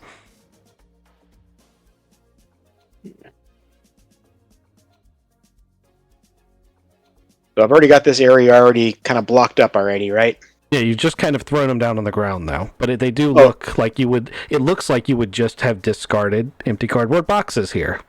Nope. I'm going to start stacking things up and make it look like a nice kind of. You have 30 Stored area. seconds. Do you really think you can do? No. Nope. I'm going to throw some stuff here the way it looks, and 30 seconds. That's going to be time enough for me to take that empty box and put it over the iris hatch, and have me go down and have the box go over the iris hatch. Okay. That's 30 seconds we're talking about. So you can either give me a stealth or a dexterity roll for that, and as you are getting to your last 10 seconds or so, the last 6 seconds or so, you're going to hear Luca suddenly start giving you the signal. I'm assuming it's like some sort of wild coughing on the mic. Oh, man. As Detective Jackson is like, all right, this manifest actually looks pretty much in order. Let's just make a quick run through the quarters, and then we'll check out the launch bay up top, and I think I'll be done here. Are you sure you don't want to talk to me anymore, Mr. Boaz, about what you're really doing here? I told you we're getting a ship, and we're trying to. I'm not going to leave until you tell me to, but we got to get this ship ready to go. Now, that part, I believe, it is a mess in here. I'd also like to see your engineering bay. Yeah, that's down on the first floor. But you said upstairs first? Yeah, we're already here. Let's go through the quarters. Okay. As he opens the door, Aiden, did you pass your check? I did. Well, I did. So, give you my number here. Sorry. I did. I got the 8, right? It's an 8 to pass. That is correct. Yes. Okay. So there is no sign of anyone being anywhere in this hallway as Luca and Jackson start basically going door to door through these quarters. Look, these are the offices and expanded quarters here. Oh wait, no, it's just regular quarters. But there is an office up here. There's this is the galley area, a little bit of a rec area. So this is like I don't know, foosball machine or whatever in here. As you guys come down here, one of the things you do have that is a little bit non-standard is you have low berths. Which is really interesting. You got a bunch of cryo freezer. You notice that Jackson stops at each low berth to make sure that none of them are occupied before coming back out. As he comes back out, he points to this hatch. Actually, let me make it a roll just to build the tension up just a little bit.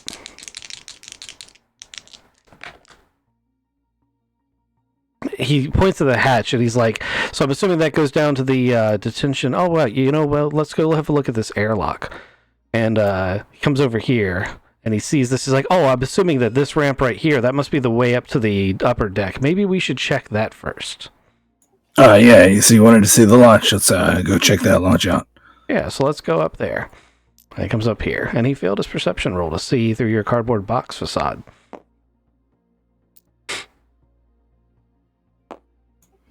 Yeah, this is the shuttle. We don't have a shuttle. Yes, I read something in a report about there being an incident. What do you know about that? I know that the shuttle's not here, and we probably want to get a shuttle before we take off. So, about a year ago, your crew of this ship all got on that launch, headed to the heart of the rebellion here on this planet. There was some sort of incident. The shuttle never made it back here. And around that time is when the rebels started showing up with automatic weapons and military-grade explosives.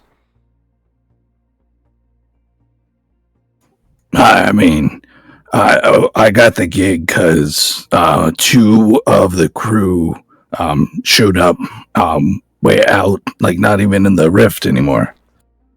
Yes, they were repatriated to their homeworld. I'm aware of those circumstances. Those 2 crew members were found on board the launch.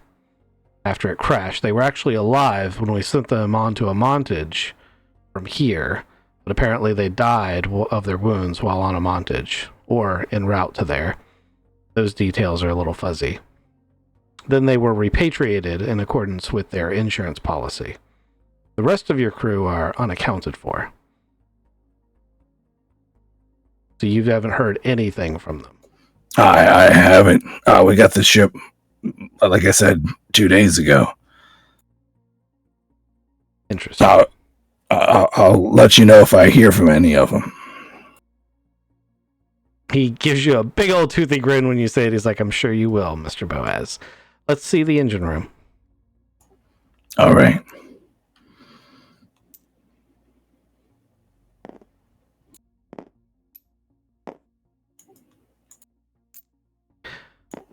All right, so you take him into the power section first? Yeah. Okay. He comes in here and he's like, oh God, what a mess. Anything you want to try to steer him towards against? I actually have never been in here, so there's not anything like. Just I'm gonna complain about how much of a mess it is and how much work we have to do before we can get up and running. But like these are just the engines. They look weird. Or no, these are the power supplies. So these are just the power supplies, and these are the engines. I'm going to say how much of a mess it is, and how there aren't any weapons here. As he's doing his walkthrough, Detective Jackson is going to notice in one of the M drive rooms that. So in the last session, I pointed out to Kizik that there was a monitoring device blatantly plugged into the back of one of the monitors. And Jackson's going to stop at it and look at it. And he's going to know that it's not supposed to be there. And it's just going to be like, huh. He's going to scribble something down on his tablet. And if Luca doesn't say anything, he's just going to keep moving. What was that? I'm not the technical kind of guy. Just you don't know anything about these engines? You're the pilot, not the engineer. Yeah, you tell me the engines are good, I'm gonna kick her into high drive. So you have no idea what any of that equipment was, huh? This is the first time I've seen it. Interesting. Okay. He looks at the wall, and he looks back at the back wall where the back cargo doors should be. Huh. That's weird. Oh, there should be cargo doors here. You wanted to see the other engines? They're pretty much the same thing as the other ones.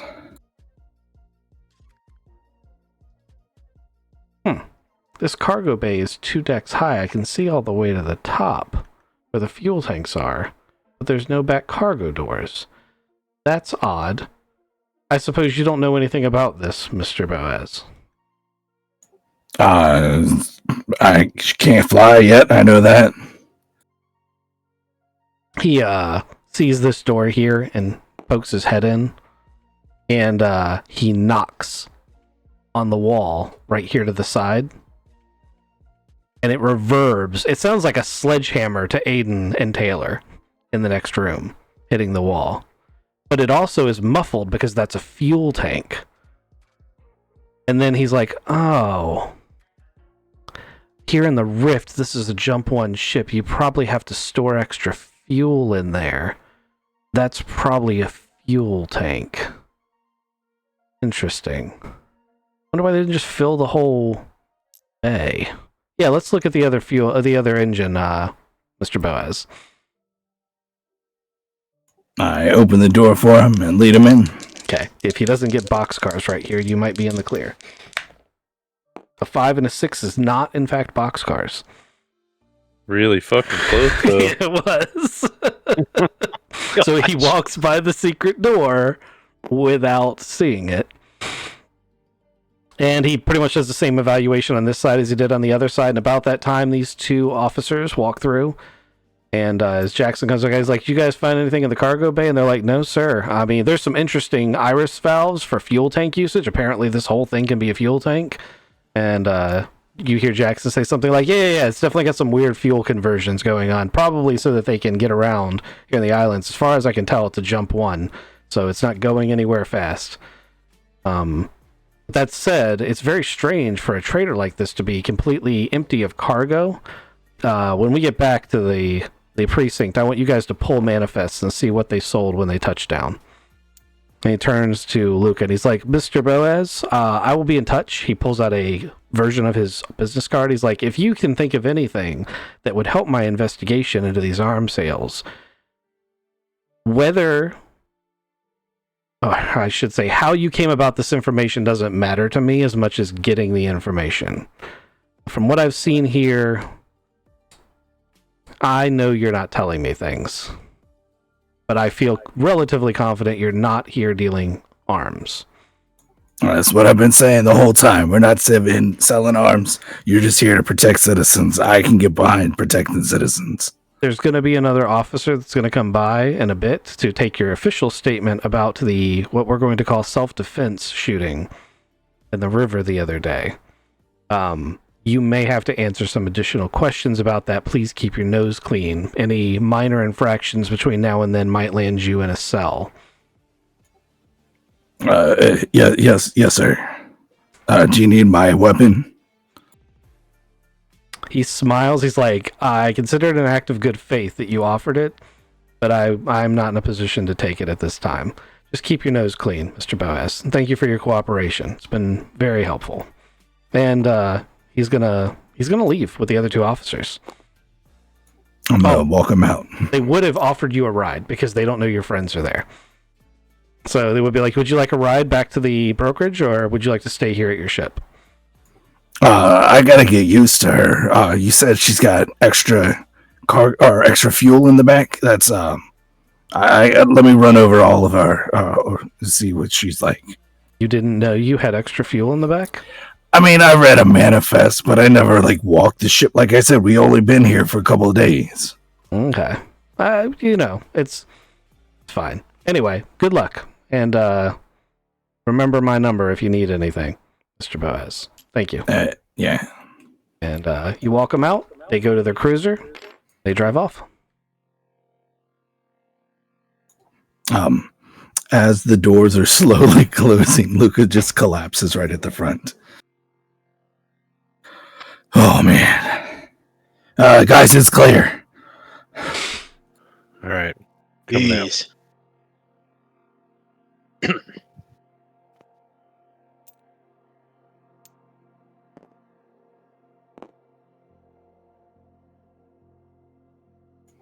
So the front doors? Oh, there you are.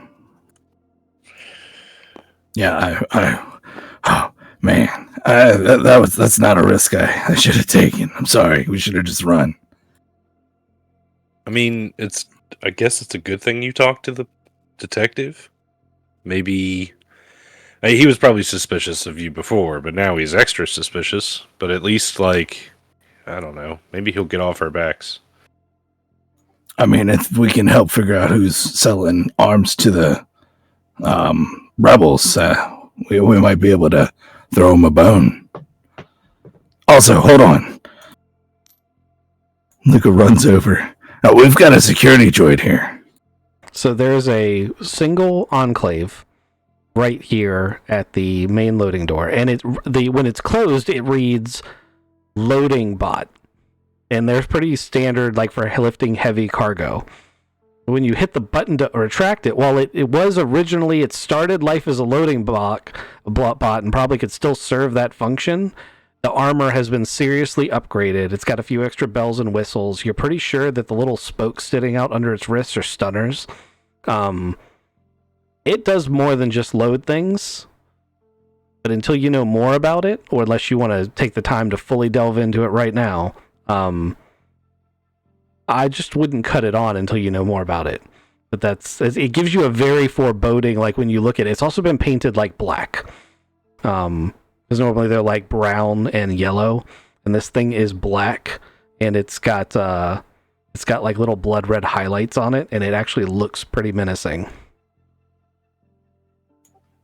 Yeah. Also, we figured out that the other crew was from New Byron. Like that's good information. But also, the police looked at our ship. Speaking of which, you still got a body back there? Yeah, we figured out he's probably named Thorn, the headless guy. He shot himself. Anyway, I think we might be the baddies here, though. Like all the stamped gold bars we got. Did we sell the weapons? You think the previous owners of this sold weapons to the rebels? Why would they hide the money in the back and then everybody get on a shuttle and leave? Good point. But I mean, like, where'd this money come from? It sounded like you were talking to the detective about some of our invoice records and stuff like that. Some of our our cargo and stuff like that we were actually carrying. I'm hoping you gave him the fake one, and is there a real one that we could look at? Yeah. Let's head up to the bridge and check it out. Yeah, let's look this place up. I'd also like to iterate again, because I did it last time, that you guys keep talking about this money like it's a shit ton. And it's not. It's like if they were actually selling crate loads of weapons in the quantities you're talking about, it would be millions, not $100,000. Okay. So you gotta understand that running a ship is a very expensive proposition. I gave you guys a card for it so you could kind of look it over. It's on the other map right now, but just the running costs of the ship are so much higher than anything you can fathom as an individual yourself. It's if it's not in the millions, it's not a significant amount of money. Okay, so we're not the baddies. I didn't say that. Maybe we had one baddie on the previous crew. I'm worried you're going to go down the wrong path for something that your character would inherently know as a GIA agent, and that is that money was almost certainly a emergency shit fund that was put in place specifically in case shit hit the wall, and you are using it for exactly the purpose it was originally intended for. Okay, tracking. That's the green box. No, the green box was lasered open. Are you talking about this? Like the Delta Green box of just money. Sure. Yeah, the green box. Okay, sorry. Yeah, I misunderstood. It said stamped gold bars when I was hovering over it. I'm like, oh man, are they stamped the... It's because the model is actually a stamped gold bar. Okay, I'm tracking. Yeah, I mean, in the module, so money works a little differently here. The reason it is gold instead of just credit chits is because we established pretty early on that gold traded everywhere, and I wanted it to be easy for you guys to use this fund. In the module, it's actually imperial currency. It's actually money. But that's really hard to exchange, especially in those quantities, and it was an obstacle I didn't want you guys to go into. The unforeseen consequence as a bad GM that I obviously am, was that you guys started reading all sorts of shit into it because it was gold bars. Instead of just being like, oh, well, obviously this is emergency money. I'm tracking now. You're not a bad GM. I understand it. All right, what's on the real manifest? Well, so first and foremost, the manifest, even the real one up here on the bridge, makes no mention of any of the activities that go on in that room. Once again, it's a black hole. It's like the bridge was designed to be compromised. So there's no real information here on the open operating system that you normally boot to. With that said, we established last time that there was a secondary system. So if you pull the real manifest, it actually is going to look a lot like the other manifest. Turns out they weren't moving anything illicit, at least according to this. And they arrived here with a cargo hold full of like fashion clothing and luxury items and perfume and shit. And they offloaded all those luxury goods to the government of Acadie to be distributed to the population. That was their last jump here.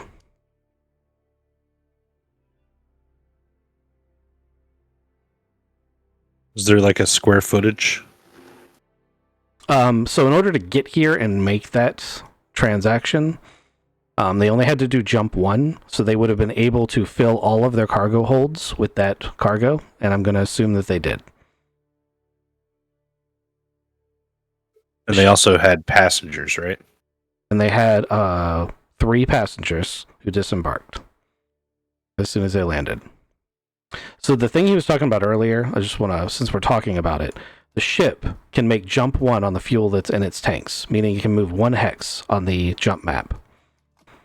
Every cargo bay 23 that you fill with fuel, and I'm a little fuzzy on whether or not the front one can do it or not, but I'm assuming that if you did do it, you would do the front one last because of the doors, but they've got to be airtight. Anyway, so everyone that's listed as 23 can hold 1 jump 1 worth of fuel. So you can jump 1 in the tanks and then 2 in this one, but it's a week for each one. But it can do jump 1 multiple times and slow boat between stars. So it's actually got a very long range if you convert it just to jump. So 6 total hexes then. 6 weeks. Yep. With that said, it's best practice to always leave at least 1 jump. So maybe they only filled 3 of their cargo bays with goods and had, an extra jump 1 worth of fuel, because if you miss jump and you've used all your fuel and you don't jump to a place with fuel, which in the rift you would almost certainly not, you are dead.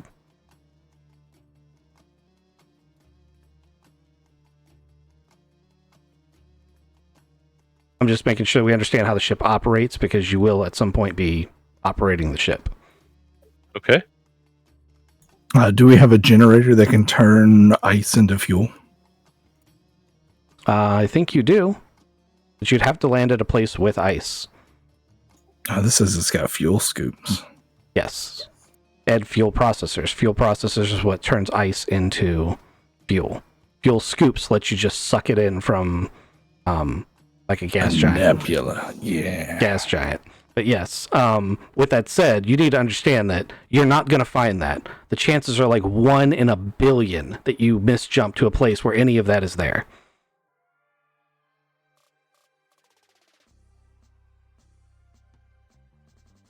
Cool. It's just open and empty, and I remember all the things now.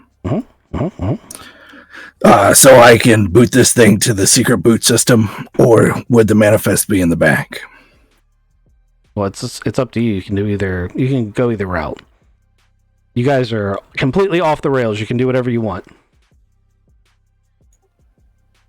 Well, you guys want to start looking over all the systems, see what we need. I'm going to start looking for the real manifests in the back and try to figure out what I can do to rebuild the cyber op suite.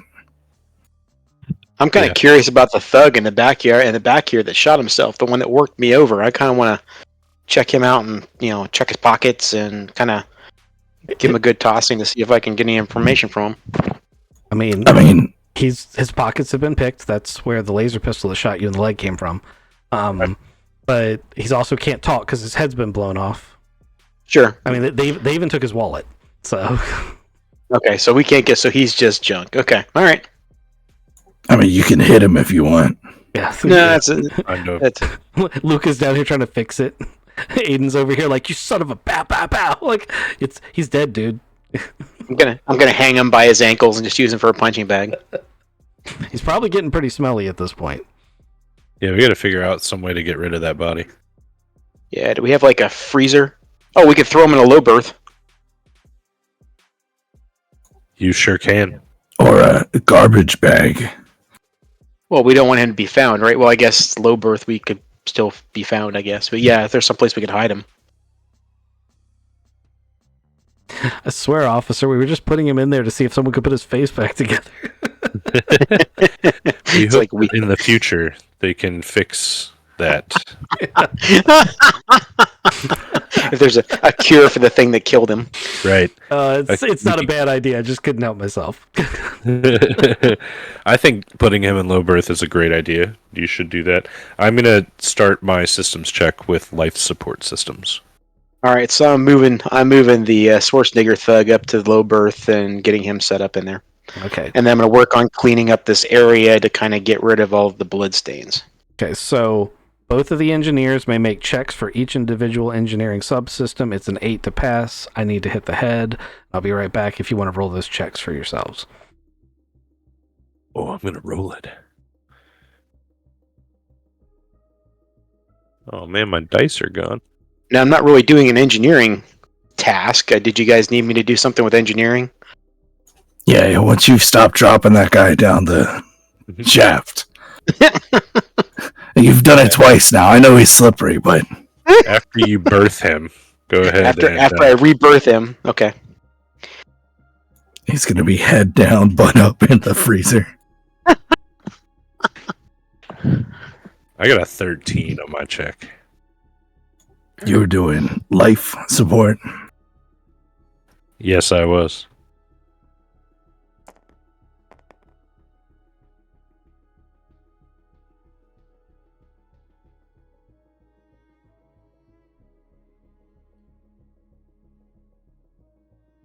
We got to do power plant, maneuver, J drive. I only rolled a 6, and I'm zeros in the others, so. You guys know anything about turrets? I do actually. I can shoot a turret.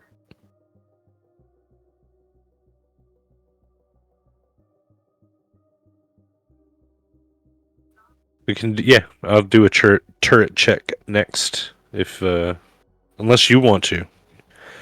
I don't want to pop them, you know. I want to try to do a systems check without opening them up.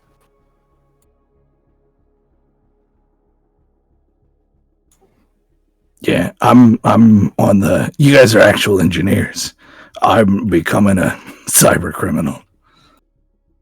I've got a 1 in comm, so I mean, I can go through and check out the communication system of the ship, make sure it's up and running. I'm back. Also, I don't know what the part of the conversation was before that, though, Dubs, but you shouldn't just be checking. You should all make all of the checks.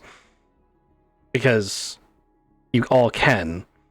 So statistically, each one of you should. Okay. So then we've been doing it. Okay.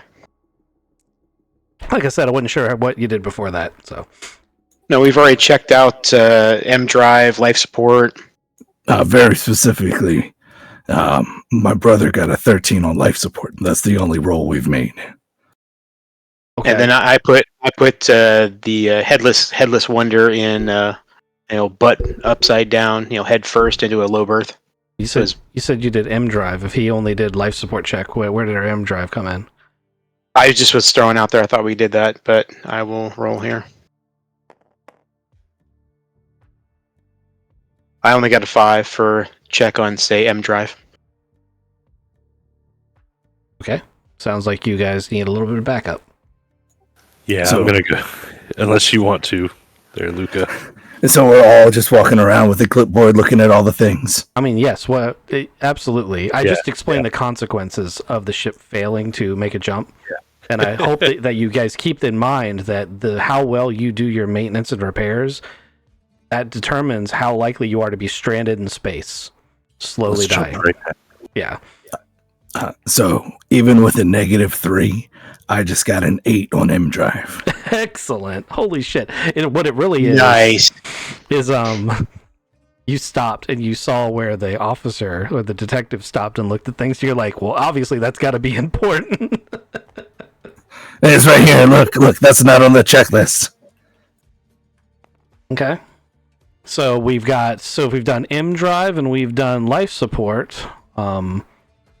The only things that we have left. Where's my character sheet? There it is. We need J drive, power plant, Yep, we need J drive and power plant. turrets, maybe. Come on, J drive. That's another 8. Damn, Kizik, you're not even supposed to be good at this. Let's see if anyone can do any better, because, while at 8 passes, getting a better success is always a important good thing. I got a better success. Is it a 12 by any chance? It's an 11. Okay, that's still really good. I'm looking for a 12 if we get it, though. So what about power plant? We working on power plant too? Well, I just did a 12. For which one? Which one do we need? That's We not did life that- support. We J did drive. M That drive. is not the correct answer, though, Dubs. All right, fine. Good gosh. Their numbers are different. You don't just get to choose. Well, why not? Anyway, so yeah, so J drive then. Okay. So I don't think there are any specific components I gave you for the J drive, but what we're going to say for the 12 to pass is that you guys can fix the J drive without buying any parts for it. And I didn't give you any specific parts for the J drive. So in an emergency, you could probably just J drive right now. The M drive is a wreck, so that would be problematic. But it's one less system that you have to worry about. Still probably should. Since you guys are now past one of each check, pretty sure you guys have. Power plant. I thought you just said you did that. That's what we're headed to right now. Oh, okay. We'll go ahead and do that. Let's see if you can get a 12 in there. I got a 4 this time. Yeah, I only got a 7. 6 here. Okay. Well, you guys are going to... So, I'm also going to point out that Ghost passed his first power plant. The only thing he actually inspected the first walkthrough was the power plant. So, he already knew that the power relays were broken. I'm going to make it easy on Thodubs and just share that list that I gave him with everybody. You mean the list that I have in my hand right now? Yes. Of all Okay. of all the parts that you need. I'm just going to throw that into the Discord. These are the parts you need. This is the way the list works. You can buy either name brand or generic. If you buy the name brand, it's assumed that the ship works exactly as it was intended to and is relatively reliable. If you go for a generic part, meaning not the special ones that are past the break bar, you can still fix the ship, but you have a higher chance of that part breaking because you didn't buy the quote-unquote good stuff. So What's the cost difference? that'll be very per thing. This is a little bit of a treasure hunt for the characters to go out and try to find these things.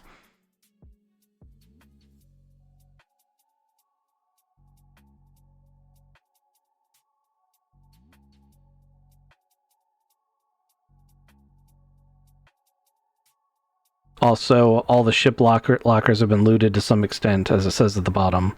So you'll need to find replacement things to put in the ship lockers. And you have been in the storage room, and Thodubs is the only one who's been in there, but you probably want to mention to everyone how empty the storage room was. How all the boxes were empty. Yep, we definitely need some food and supplies, guys.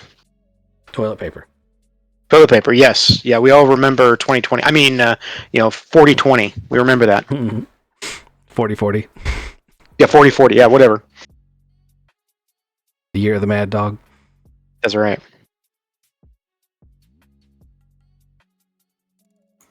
All right, can I start taking apart the computer systems down here? We got 2 computers that need to be completely rebuilt, and I'd like to take a shot at figuring out how to start creating a new data core for the relays. Absolutely. So give me a computers check to see what you can figure out just on the status of where it is now.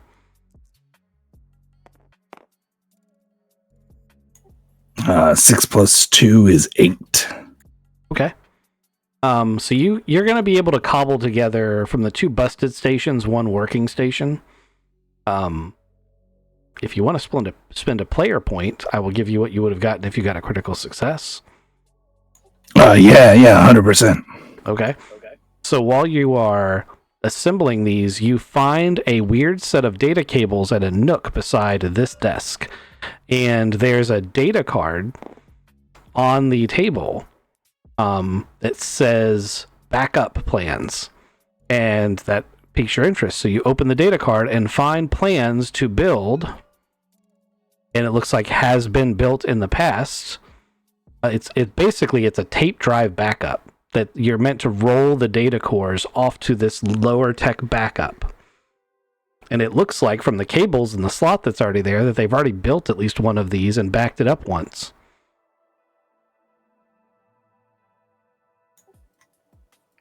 And I've got the plans now. Is that a like standard thing, or is that something weird that No, people would? They definitely cobbled this together.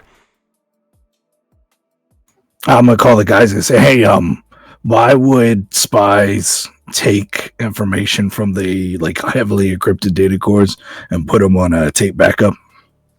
It'd still be heavily encrypted. Probably for a dead drop or something. Like that drop point place. Could be. All right. Well, I might try to make one of those to see if I can push live data to it, maybe. So it's going to be a lot of parts and time. Like it is for the tech level of the planet you're on. It is probably the most advanced computer that would exist on the planet if you built it. However, the raw parts for it would exist here. You're going to have to solder circuit boards, but they do exist. Let's add it to the shopping list. Yep, a bunch of circuit boards. There's one other thing that you guys are going to find that isn't on the map, and I'll need to add it later. I don't know where we want to put it. I'll leave that up to the... there's two other things. We'll leave that up to the crew to kind of decide. I'm thinking Area 22 is going to end up becoming an engineering deck. But there is a coffin-sized fabricator. It is a special tool. Think of really advanced 3D printer. They generally run on these things called licenses, which are basically DRM-locked schematics for different parts you can build. It's a very useful tool. And it's a thing that you can use to help with, say, different calibers of ammunition. Like if a planet uses different ammunition they have, you can take their local ammunition and put it in the fabricator and make right-sized ammunition and stuff like that, or build parts for small components. So if you can't find the right power relays you need, you can buy raw materials and then painfully slowly print out new relays for the ship. It won't be as good as the officially made ones, but they will work. And this is obviously something that the crew put in place to help in case they had to make emergency repairs. It's also very likely... the plans that Luca found were supposed to be already on there. So it's blatant that they have used it to make one of these already. The other thing you're going to find is an enclave for another robot. There is a steward droid in a power pack. It looks brand spanking new. Perhaps due to all of the incidents on the online reviews of the ship, they decided to get a steward droid. Perhaps. You don't know. But there is a steward droid in an enclave down here. Charging. We should turn that on.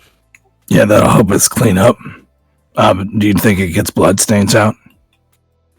One way to find out. That's a good question. Do you want it programmed to know that room even exists? No, not at all. I got a question. So when Luca and the detective are over in the jump drive room, detective kind of saw something plugged into the system in there.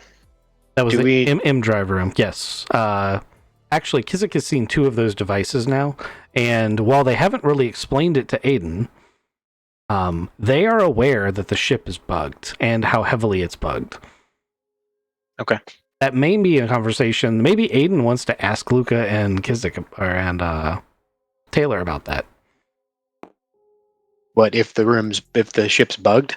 I didn't really know what's going on here. They didn't really talk too much about it. Yeah. Secret room conference. Okay. Everybody to the secret room. We all go to the Fortress of Solitude. Close the door. AKA, they throw blankets over a chair. The cones of silence that don't work. All right, so we took one of these bugs off. There's another bug on the other side. That guy found it. There's a lot of different people actively listening into this ship. Like we spiked it, and I think we had 6 different signals leaving the ship. Is that how many we had, Luke Taylor? It was a lot. Something like that. 6, I think. So Number you're looking for is 13. Oh, it was 13. Yeah, I remember 6. He remembers 6, and maybe Steele remembers the other one. But a lot of people are actively listening, and we're trying to decide if we want to make this a honey pot or if we want to just like make it go. So like, there's a lot of different ways to play it, but our priority was to find you who got himself stolen.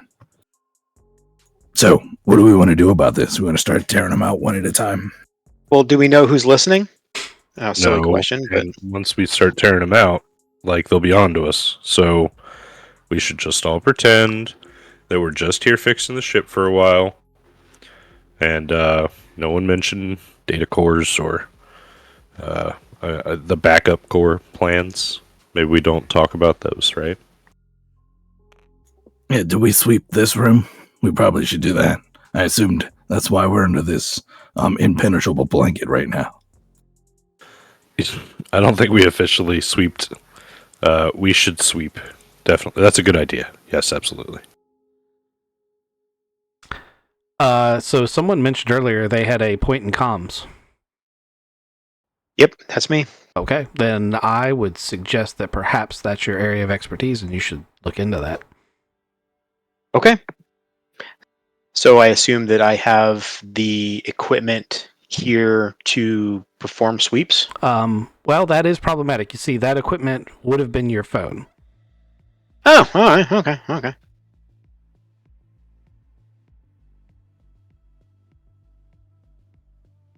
Maybe I can borrow someone else's phone and I'll perform hand you sweeps. Where you can use the ship's comms or other things. Okay. So I'll just I'll borrow a phone and perform sweeps in the room. Don't lose it. That's super I won't lose important. this one.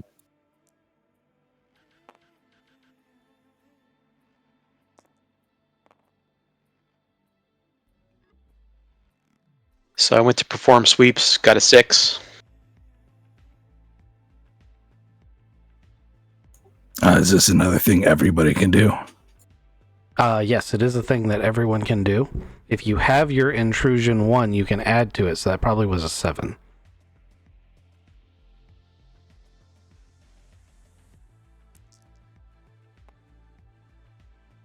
I rolled a 9 plus 1 intrusion plus 1 comms plus 2 intellect is 13. Okay. Kizik's really good at the computer stuff. Am I missing intrusion? Well, so each of your phones that you were issued from the GIA has intrusion software. So you get it from the device. It's not a skill you have. It's something you have because that phone has it. Okay. And is that like an extra point that it's giving us, or It gives you an extra point. It's also a thing that unless you get your phone back, it's going to be really difficult to replace because it's not legal software. All right.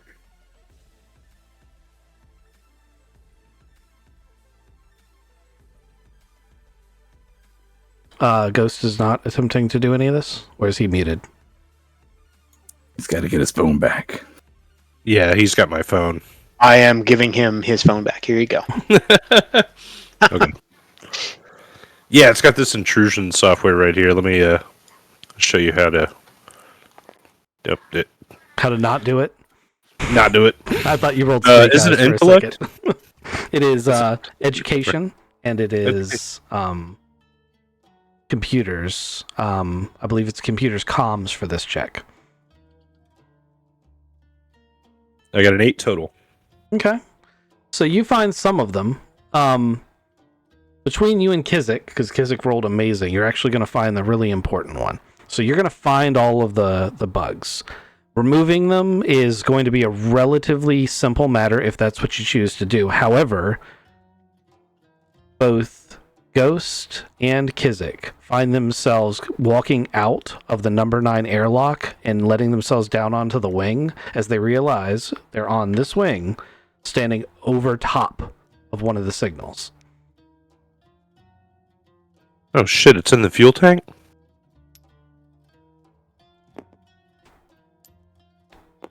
Yeah, I think it's in the fuel Under tank. the wing? Look In at the it. fuel tank or under the wing? I don't know. Crawl underneath of the wing, Aiden. If you go underneath the wing, it's above you Right.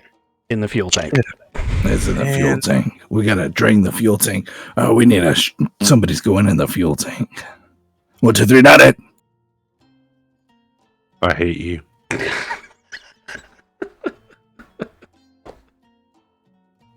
I get my vac suit on. Okay. There is a maintenance access that you can crawl in. If you crawl in through the fuel scoop, it is a terrible, terrible, terrible place. It is claustrophobic and it is tiny. It is famous amongst, like, when you read reviews of the Type R, this maintenance access is considered to be one of the stupidest designs in the world because only one person can fit in at a time, and you can't do it while the ship's in operation, obviously. It's just a terrible tight spot. So even if you're not claustrophobic by nature, this is a very claustrophobic and difficult thing to do because you in essence have to seal yourself in and then open the valve that lets so your fuel is liquid hydrogen. Okay? It is ridiculously flammable. Like static electricity and the whole ship goes off like a nuclear bomb. And it is also incredibly cold. It is a coolant. So the first thing I'm going to say is Taylor just puts a suit on and goes in there. Are we sure that's how we want to do this? No smoking, please. I want to empty it, make sure it's empty. You want to I'm empty the follow fuel lockout, tank? tag out. So if you empty I the don't wanna fuel get in tank, that's going to be... So it's going to be less... Well, it's going to be less risky, so that's a good thing. However, if you empty the fuel tank, where does that fuel go? Can we transfer the fuel from one tank to the other? You have a ship that is capable of transferring fuel back and forth from these container areas, but you have to seal them and configure them for holding fuel. So let's go through that process. Seal up number 23, the closest one to it. Oh, I'm so excited. All right, so let's talk about what skill it is to transfer fuel, because I'm not positive what skill that ends up being. I wonder if it says in the Perfect Strangers deck plan.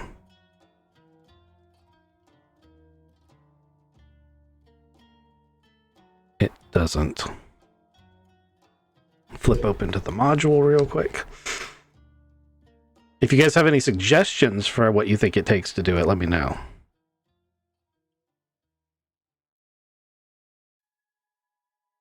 Oh, it's in one of the other books. Of course it is. Because they want you to buy not just the module, but the book set. Hold on, I have to go open up, and it's one of the few books I don't have open right now. Maybe it's persuade. I persuade it to move. Yeah? Maybe carouse. Take a sip, pass it on. I really liked the idea of him going into the tank while it was full. I was like, oh, it's going to be so exciting, but it may also kill everyone.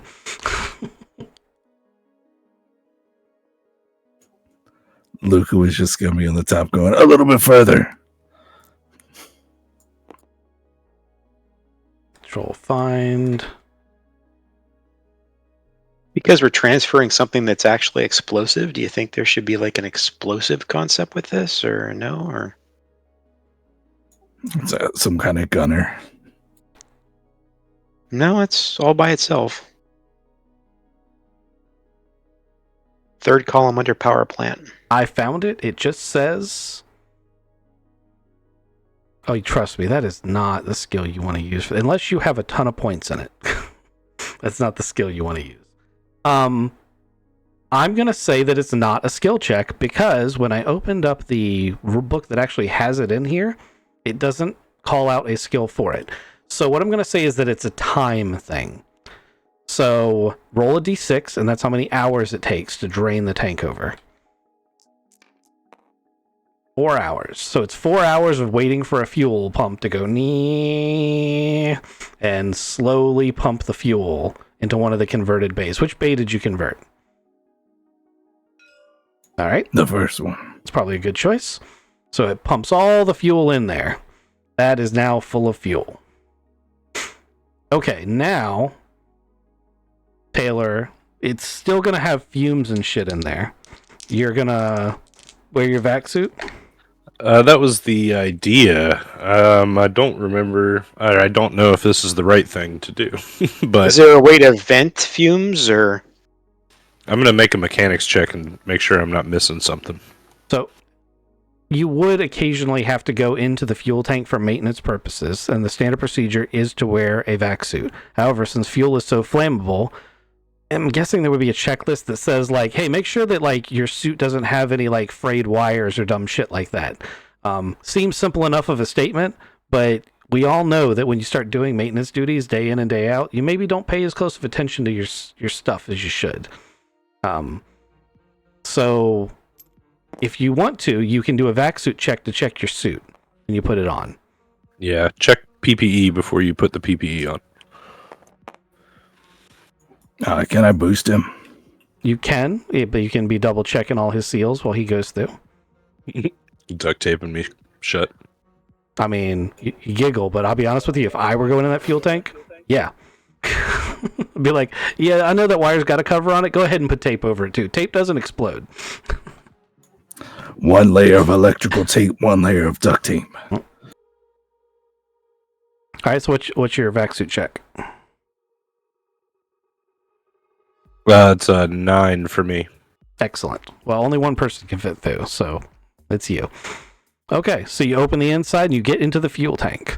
It is dark and cavernous, and while you're in here, you maybe will do the required inspection of the tank to make sure it's not, rusting out or anything.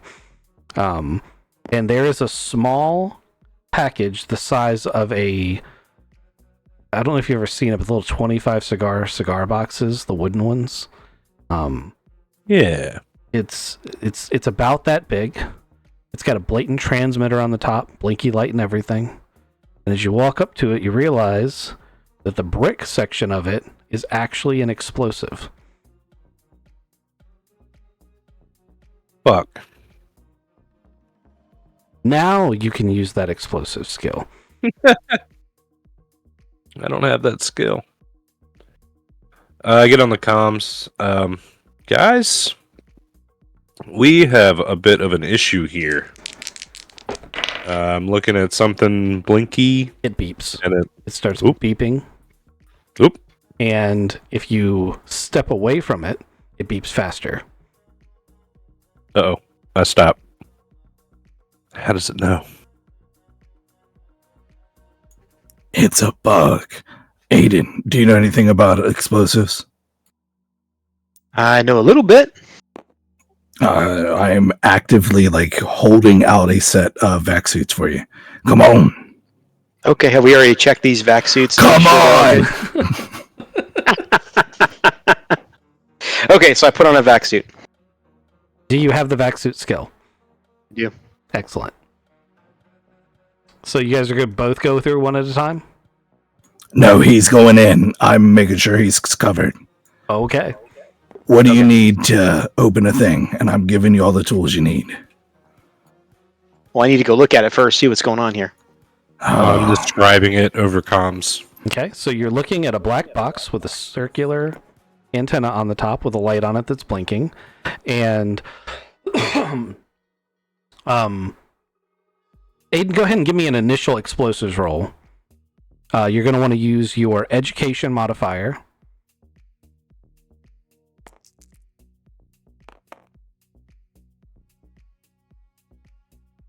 Explosives, education modifier. Gosh, I rolled a 6. Not rolling good today. Okay. You can deduce through observation that it has some sort of proximity, though you're not sure what it's doing, but it's got some sort of proximity detector on it, and that Taylor has, in essence, stepped on a landmine. If he walks away from it, it's going to explode. Oh, great. Wonderful.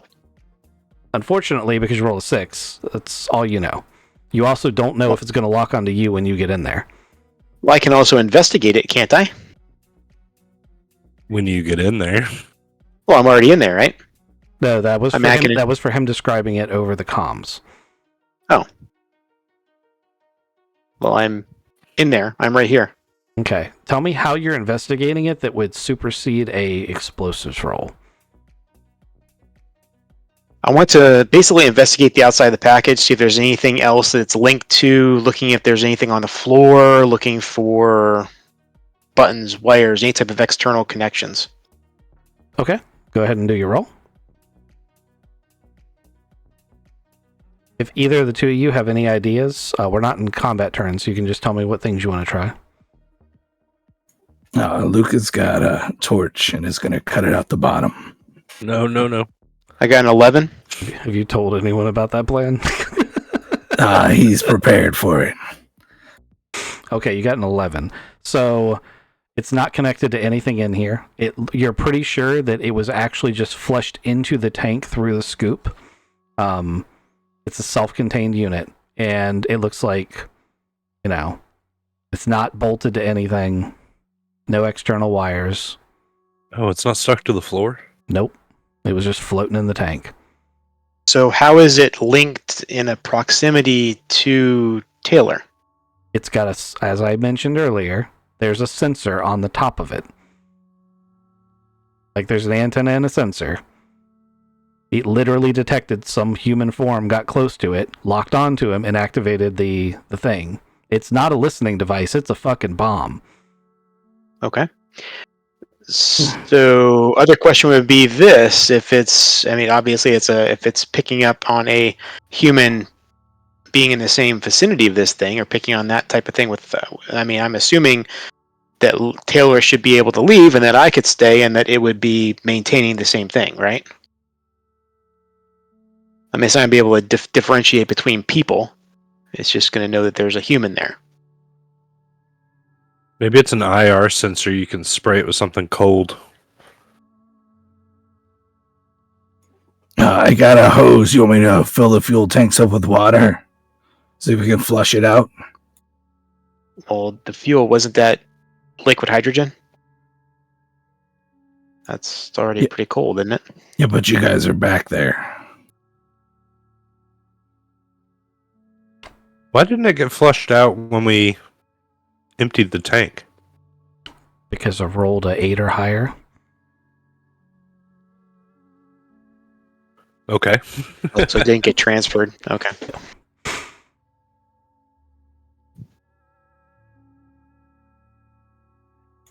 You're the explosives guy. I don't know. I'm going to do what you tell me to do at this point. You're the expert.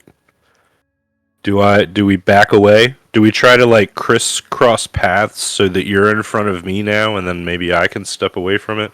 No matter what, we got to disarm the thing, right? Can maybe you clip a wire and make sure it doesn't explode? Yeah, so you said it has an antenna on it, right? Yep. So basically what you're looking at, I'll describe it again, is a black box, roughly the size of a small cigar box, and there's a disc on the top. This disc is a combination of an antenna and a sensor. It's not like sticking up like an antenna off your car. It's a small disc. But you know it's an antenna because it's a standard thing that you're familiar with. Go ahead. He said, hold on a second, then he didn't speak. Maybe he had to go AFK. Maybe his room blew up. Nope, sorry about that. Just put out a fire at the house. Okay, all right, go for it. What was you saying? So small box, antenna, you're drawing it. Like an actual On the fire? bottom Because that can trigger people. It's really traumatic. No, not a fire, no, just a cat getting into stuff they shouldn't be getting into, so. Oh, yeah. I got one of them. He's been sitting at my feet like, who the fuck are you talking to, you crazy bastard?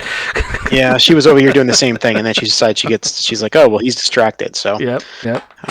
Okay, so we'll go back. It's a small black box. It's got a circular disc on the top. Think like a frisbee shape.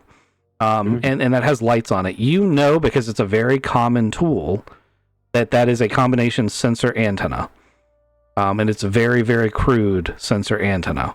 But it does have the full capabilities of the spectrum, so you don't know by looking at it if it's IR, electromagnetic, etc., etc., etc.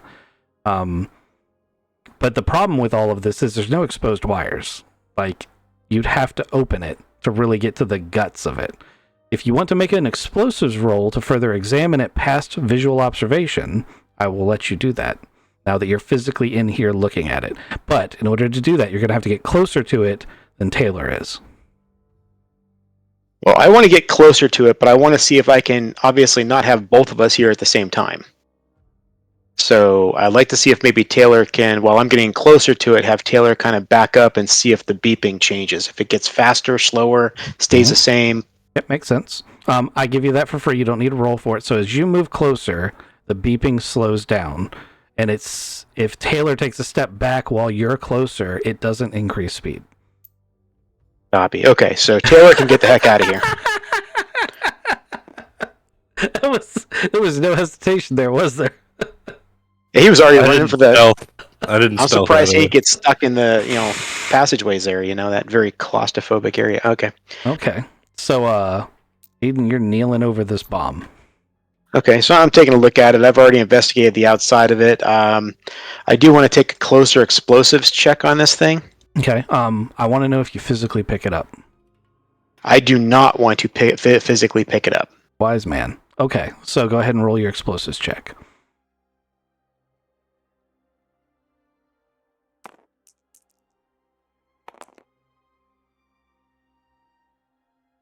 Got a 7.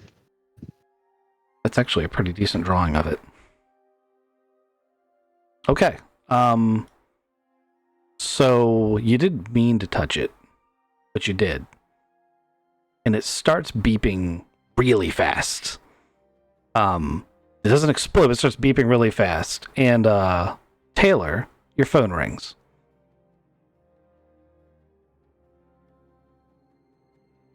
Taylor. Ghost, that's you. Hello? So it's an unknown number, and you hear Lana's voice. So you remember that time that you let me go and didn't shoot me in the back, as I was almost certain you were going to. Yeah. Yeah, I remember this. Yep, so do I. And she hangs up the phone. Aiden, the bomb's lights go out. Whoa! I think I did a thing, guys. You disarm it? Well, I don't know. It's not blinking and beeping anymore. That's a good thing, right? I get back over to Luca. Hey, I just got a weird phone call. What's up? I think it was Lana. She said thanks for not shooting her, I think. And I think the bomb deactivated. So we should have. Aiden needs a plus here. A win, So we should have jammed everything before we started messing with the bomb. Well, that might have just triggered everything. Also would have prevented a signal from getting in before it blew up. But do you think... Oh, all right. Hey, Aiden, good job with that bomb. Get on out of here. Good job, buddy. I know, for real, man. Come on out of that fuel tank with that thing. All right, well, okay. I'm going to gingerly pick this thing up and kind of start carrying it out and get out of this place. Woo, good job, man. I'm telling you, man, I feel like a winner now. Woohoo! Maybe there's more, though. There were 13 when we did our scan. You've accounted for all 13 signals. That was the only one that was in a fuel tank and or an explosive device. Okay. Okay, so we know the other ones are not explosives. Yeah, you've actually identified all the other bugs, but you didn't specify whether you wanted to remove them yet or not. There was some, so I didn't assume that you were removing them yet.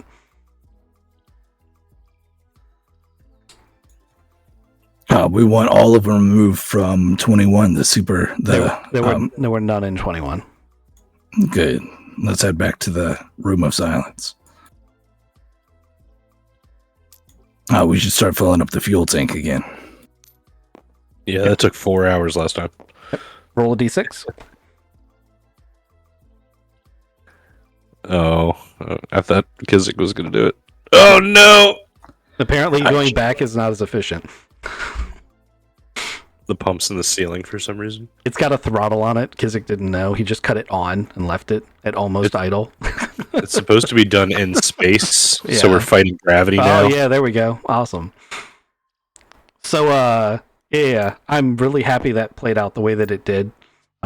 Because if Thodos had passed that check, I was going to have him figure it out and disarm it. But if he failed his check, I obviously wasn't going to blow up the whole ship and Aiden with it. Aw. So Very generous. But I liked having that out because you made the merciful decision to let her go and you didn't beat the shit out of her. That's So, true. Yeah, but you know, of course you do realize that she now considers you guys even. Oh, yeah. Oh, what was that number? Let's start tracking it. Right? So she's a new burn? Is that what she is? New burn intelligence agent? Newburn Intelligence. But what does she think we are? Morons. From another, Rift country, right? I don't know if we ever told her where we were originally from, but, she doesn't need to know. We don't want her to know. So we're going to keep that a secret, right, guys? Yeah. Who's this person you're talking about? What's going on? Is this? Was there a girl in the room with you when you were getting your shit kicked in? Yes. No, Yes. there was. Okay. Yes. Distinctly, the woman is the one that said Thorn keeps insisting we just need to kill the newcomers. Okay. Well, that wasn't in my No, that memory. that wasn't. That's why I said it, because it wasn't information that I gave you.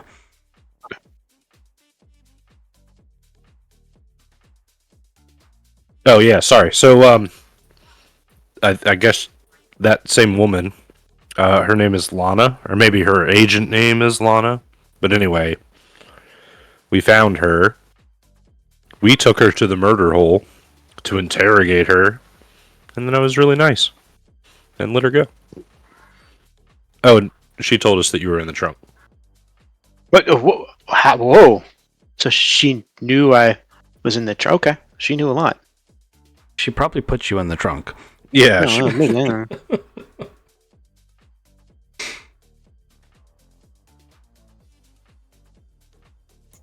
Can I start trying to trace that phone number? Sure.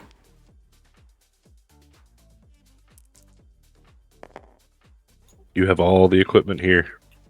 I got a 10, plus 1 education, plus 1 comms, plus 1 intrusion. As a 13. You get a signal from an adjacent pad. Guys, she's real close.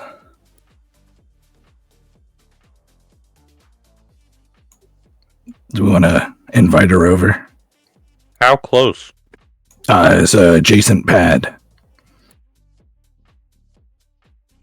50 yards, maybe 100. I go 50 yards that way, and I point through the wall.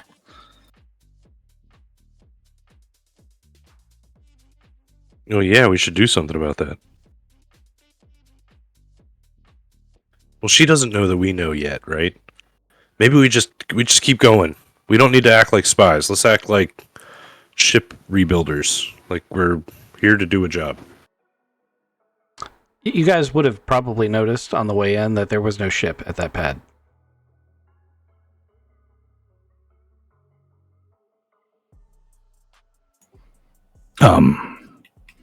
How secure are the camera systems at the entire base? You want to try to hack into the starport's wireless cameras, CCTV? Yeah. Okay, so I have a couple of questions about how you want to do that. We are talking about going from hacking into a pizzeria security system to a military grade government installation. That's why I said how secure. That sounds substantially more secure. So it is a significant change. It is substantially more secure. You do, however, have access to your super awesome computer intelligence gathering kit. So you could utilize the kit that you have here.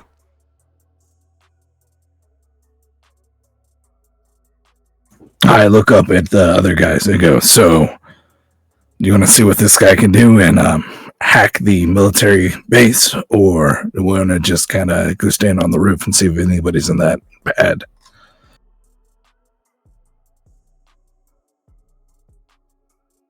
Well, if we try to hack that, I mean, wouldn't they be able to, if we fail, wouldn't they be able to know that we tried? Yeah, the police are probably going to come check this out a little bit harder than they already did. Yeah, we don't want to show our hand here. So I'd rather just go up and look. Yeah, me too. you're still in a vac suit. Just go check something out on the upper deck. Are you still in a vac? You would not be in a vac suit in this tiny closet. Oh no, we was waiting hours. I mean, I guess technically you could, but it would be incredibly uncomfortable. Yeah, you can't get under the blanket of silence with that vac suit on. Yeah, I'll get out of it. I'll be out of it. Okay. What is this yellow? That's the box? safe that's been lasered open. You need to replace that at some point. Okay, so you guys want to try to serendipitously... is that the right? No, that's not the wrong right word. Surreptitiously? I'm going to casually stroll. Someone knows the word I'm looking for. It really aggravates me that I can't. Surreptitious. Yes, thank you. God, man, that was bothering me. Yeah, you go out there and have a look at where she's coming from. Yes. Where that signal's coming from, I should say. Very sneaky like. Okay, you step out on the wing again, like you're checking out, like, oh my god, there was a thing in here, and you look over, and I mean, it's 50 yards away. You can see there's a couple of maintenance scaffoldings, some fuel pumps. It's an open cement pad. And as far as you can tell, it's completely abandoned. There's nothing over there. It's like a relay or something. I'm gonna walk over there, I guess. Okay. So you just follow the signal, and on top of one of the maintenance scaffoldings, there's a cell phone just sitting on the scaffolding. That's sneaky. I grab it. Okay. Sneaky Lana. It's a Tech Level 12 mobile comm. It's a burner phone. There's not even a password on the screen lock. I check any recent messages that she might have written, and just saved in the phone. Nope. The only phone call the phone has ever made was to your phone. It was active. It was activated 30 minutes ago. Damn, I thought she might have left us a message. Okay. Well, at least she didn't blow us up. I'm going to come back with that phone. You could be like, Aiden, I found you a phone. Hey, Aiden, you can take this for a little bit. Buddy, you want this phone? This does not look like my phone. It is not your phone. That's right. Well, I never tried to pass it off as your phone. Oh, okay. Well, I just, hey, with all that, no, I'm not interested in that. We can put it someplace else. You don't want it? You might need to make a phone call? Well, I could do, but I might be getting tracked too, right? Oh, yeah, that's a good point. That was the other spy's phone. Yeah, no, that's, Yeah, it was Lana's phone. I thought maybe we could, track it more, but I don't think so. He's too good of a spy. Take its SIM card out. Hell, that phone might reactivate the bomb we just pulled out of the... That you're holding right now? Exactly, that I got in my back pocket. We don't want that to happen. You want to try that? Maybe then we have a bomb in our possession. You'd have a bomb that you could give use. it to the computers expert here. He can play with that. I'm going to put the bomb right next to Lucas. The computer's expert's looking at a bomb, not a phone. Well, you're trying to, see if the phone does anything with activating the bomb. Do you want me to try to activate a bomb that's sitting at my feet? Yeah. I'm gonna start backing up a little bit, but you do what you want to do. I was just saying maybe we could keep the bomb and use it for ourselves. But that's It's I a think pretty you guys primitive probably- bomb. Now that it's been disarmed, you could probably dismantle it if you really wanted to and repurpose it. Oh, well, okay, we'll do that then. With that said, it is a bomb, so if you fail another explosives check, you got to take that into account. You can go 50 yards that way and build it on one of those scaffolding things. I'm gonna take the SIM card out of this phone and can the assembler make new SIM cards? We can just get you a new SIM card. You'll have a burner phone that you can communicate with us. And then make a new encrypted phone for me? You want me to find some illegal software on a planet that Well, that's the encryption is not what's illegal. The intrusion is what's illegal. None of your phones are actually encrypted. so you want a defensive program. I might be able to find one of those. Oh, I don't know if I could just write software. No, you got to buy software. Was Well, Aiden's first phone encrypted? No, so the GIA gave you the initial set of encryption keys and everything on phones that the intrusion software was the only thing special about them because they didn't want you to be tied back to them. If they had given you GIA level encryption on your phones, then if they did get captured, it'd be pretty obvious who had done it. With that said, they still had standard like passwords. Like just because it's not hardened and encrypted as a special feature doesn't mean that there's no security on the phone. It just means that someone with, say, Luca's abilities can get through it without much effort.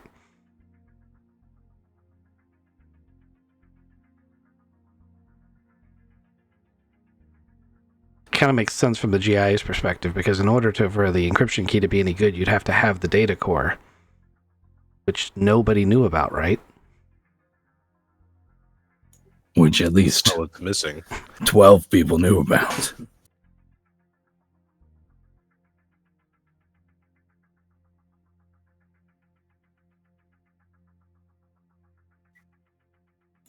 All right, so let's go over all of the players we know right now. Yeah, let's go.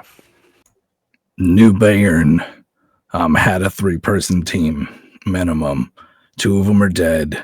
One of them probably has your phone, and you said that she's making a delivery to their home world in 2 days. Right, Aiden? Yeah, something about a package being sent back home. No, you said the package was already sent home. Yeah, what was sent home, yes. But they needed the key. Yeah, that you then gave to them.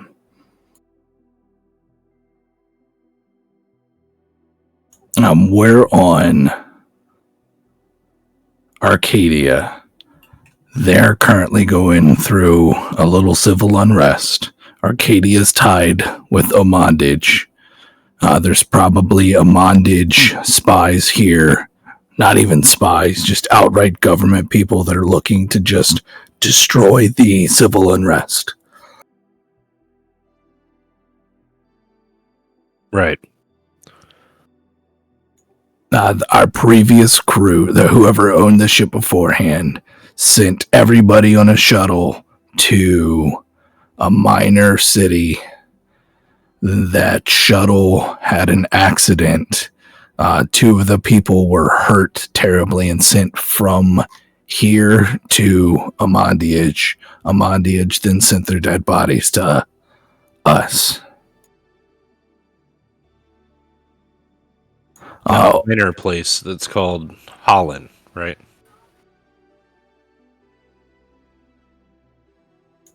I think so. I also have a thing that says the same day the launch went down, there was a gunfight in Han. Those are the same place. Han and Holland are the same. I didn't say it right any of those times, but yeah, that's just me not being able to pronounce this. I'm going to spell it for you in a second, and you're going to realize that I just can't say these words.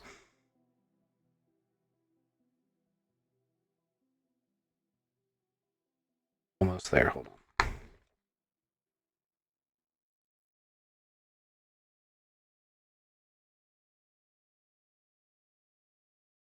Houillon.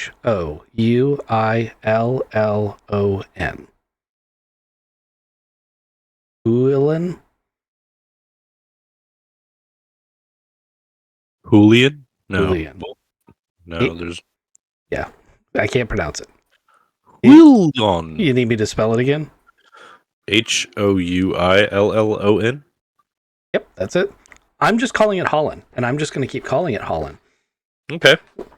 But that's the way it's spelled. And just so you guys are aware, that's the same place that you guys were both talking about with the gunfight and with where the launch went. Is the same place. And we also know of a drop point hotel on Herschenslust. Which is another planet. That's Yeah. another planet way out. If you go over here to the galaxy map, you can see it over here. You are currently here. And New Bayern is here. That's correct. You mind if I circle these? Sure. They're your maps. Just realize that red circles mean something in the actual map parlance. I wouldn't use red or orange. Okay.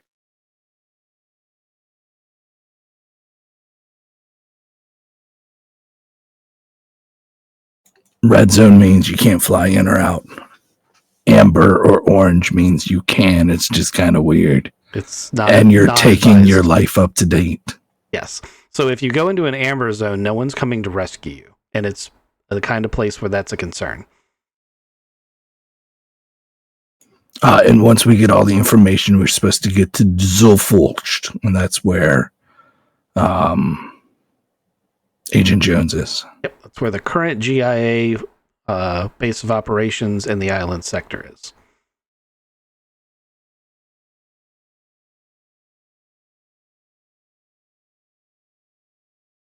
It's also worth noting that I regularly delete your vector lines. You're going to want to make sure you make notes of these. So is New Bayern potentially feeding an uprising in Acadie to make Amandage less safe? Well, we know that. I think I'm going through my notes here. We know that Saint Denis and Sansterre are in like this locking Cold War, right?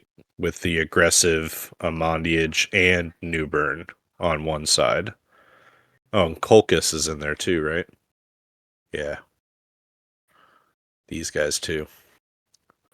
So Saint Denis and Sansterre are chilling together. And then everybody else is against them, I think. Am I getting that right? I gave you guys access to, and now you're in your ship, you can freely access it, a book that goes over all of the politics of the sector. However, there are two worlds that are aligned with Sansterre.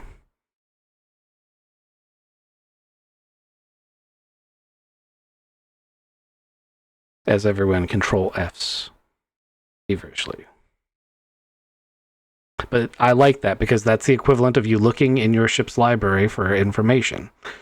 Because you were given data on that.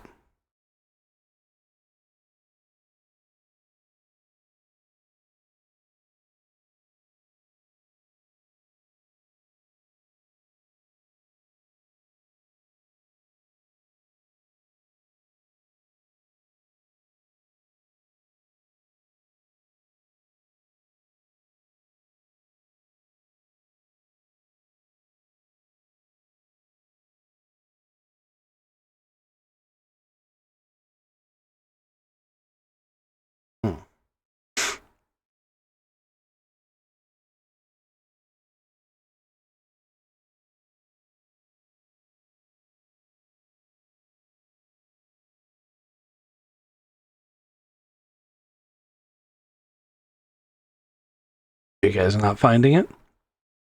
Finding too much information. There is a lot of information. Sandsteer owns Saint Denis as a colony. Yes, that is true. Just like Acadie is owned by a Montage. Galore is a colony of Serendip Belt.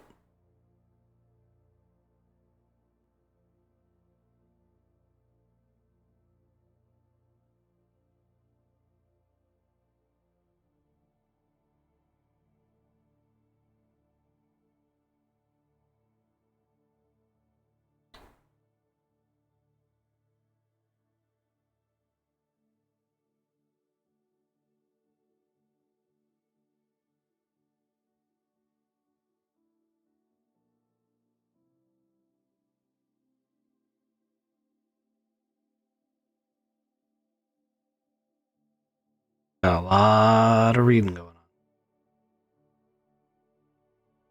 So, Dubs, what are your thoughts? Still sifting. I must be looking in the wrong book. Book 2, Reft Sector. Oh, that's why.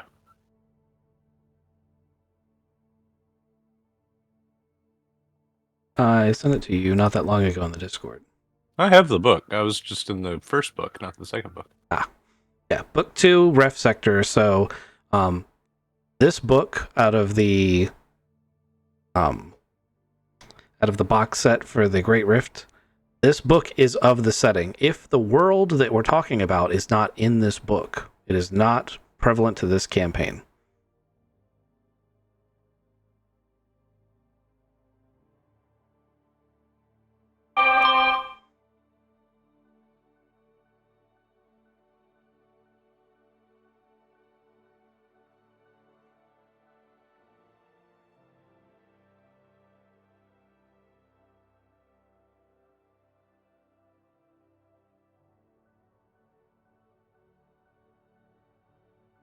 These new barons, man, they've got crazy ships. They all have crazy ships, but it is interesting how differently they've evolved from the people of the Alliance, because the islands have been isolated for so long. They develop differently than the rest of humanity,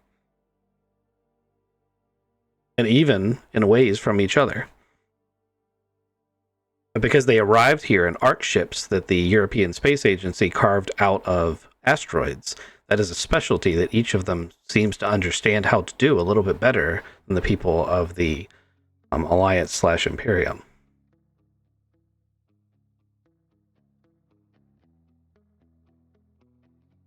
So, talk with me a little bit about what you guys have learned so far. I'm reading up on the new barons. They are fascists, is what I'm reading. I think that's a good way to put it. I mean, it says the society is moderate and they tolerate a lot of different things, but in the end, they have a large body of law, and enforcement is surprisingly harsh. So Okay. that's what I'm getting anyway. That sounds accurate to the description. Kizik?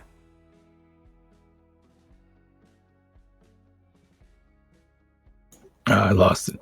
Sanseer is a two-system power located in the Edge. It owns Saint Denis, and it also had a group of idealists that's founded Achille. Yep. Which is a neutral system. Very, very sparsely populated, but in the information about them, so there's two distinct sets of information in the book about Sandsteer. One of them talks about their geopolitical alliances. There are two other worlds that they are in an alliance with. And that's the original piece of information you went running to the library for.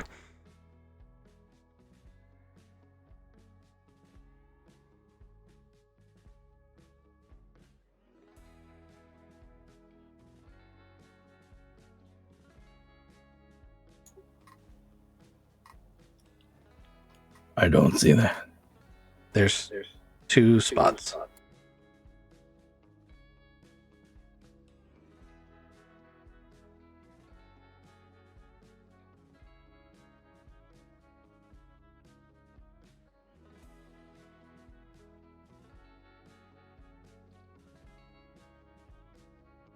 Amandiage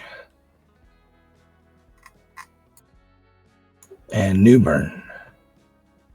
Lying on the loops. Are they regularly trade with those two? Oh no, it's treated as second-class citizens by Newburn and Armandiage.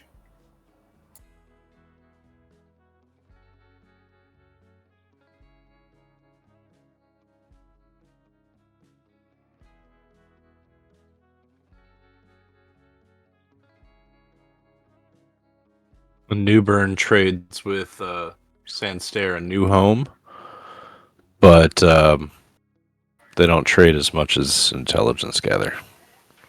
Newburn, I don't trust these guys at all. Considering they've been trying to kill us for 2 days, I don't as either. Well, everything I'm reading in here is pretty bad too. There's a rumor here that says they've built a huge asteroid ship containing an entire industrial city with hordes of mining ships on board. I don't know. Seems a little far-fetched.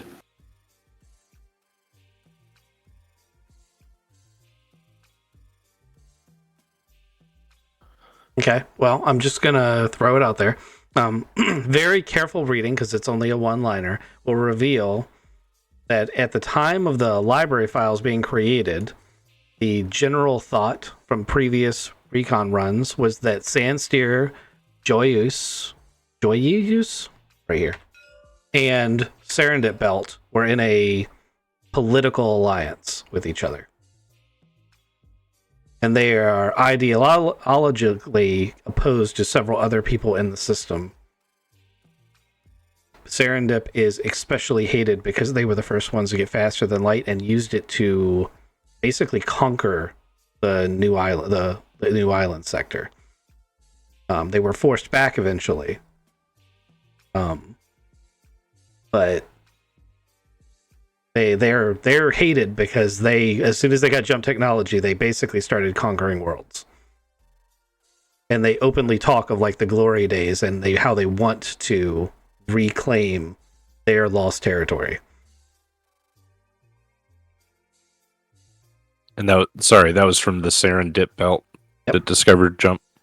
Yeah. Well, I say discovered. A Imperial ship, a Alliance ship, jumped into the belt. It had a jump drive failure, and then used locals to help build replacement parts for it so that they could get back home. And yeah, and then the locals figured out how to make faster than light travel from that. So the ship comes back, realizing what they've done, and decides to give everyone faster than light travel in the islands. Oops. Sorry. Yeah. Which basically now the Serendip had lost their technological advantage, and they were outnumbered. Kraken. All right, so that means that Saint Denis, Sanstair, Joyeuse, and the Serendip Belt are all on one side of this conflict, right? Potential conflict, yes. Yeah. Amandiage, Newburn, Colchis, and Acadie, of course. Those are all.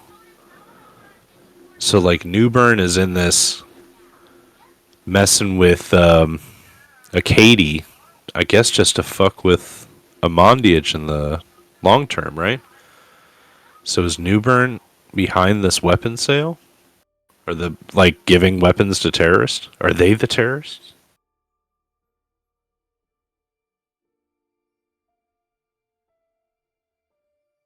They would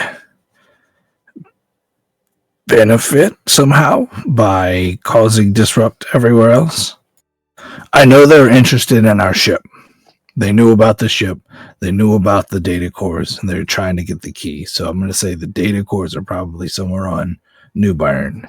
We probably should find your girl that just saved our life, which I take back everything I said about you letting her go, and get the key back. You think I can just like convince her to give the key back? I don't think so. Correct, but we all also are on a starport, and they've got to leave the planet. I guess they would smuggle it out because they're really good spies.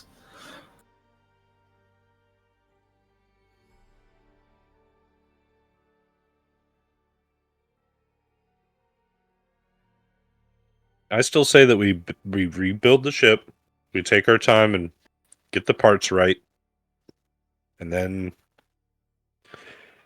we can go somewhere. But like, we have a cover. We need to rebuild the ship anyway, right? Yep. I also think that getting that phone and the key back is kind of important.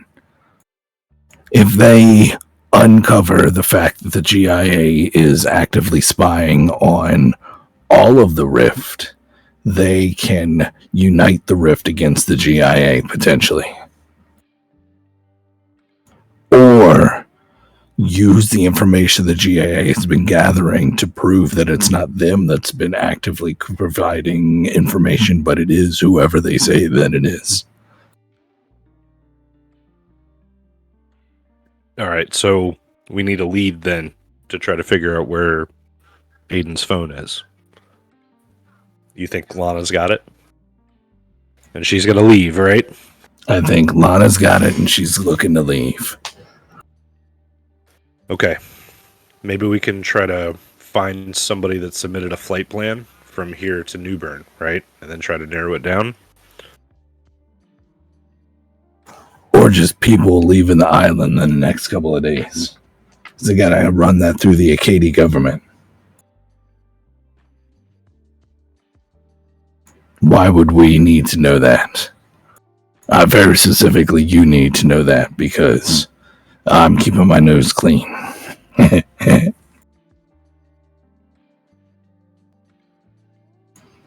Or we try out these spy satellites and just hack our way in.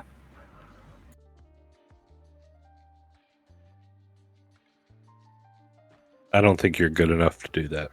Sorry, bro. I got new toys. I just want to play with them.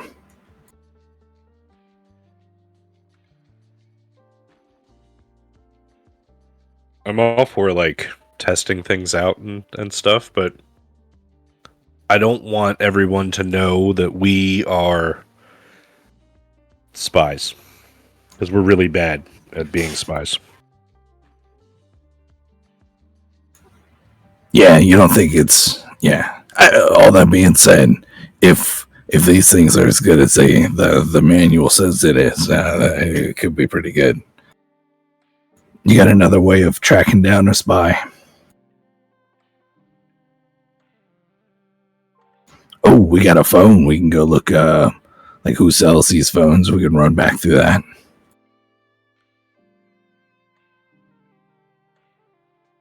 I bet like everybody sells these phones though. It's a pretty common phone. Yeah, she totally did all of that super professionally and then left you a clue just sitting there undestroyed that could have led back to her.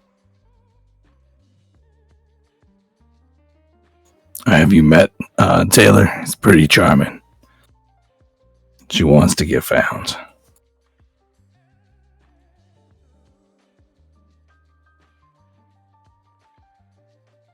What about Herzenlust? Do you want to check that place out too? That's the Drop Point Hotel. That was the place that was scrubbed or tried to scrub. Not scrubbed, just encrypted with only right. GIA encryption. Like that was on the main log. This wasn't even back here in the secret spots. So the main logs have them going there, and then they encrypted the fact that they went to the Drop Point Hotel, but then left.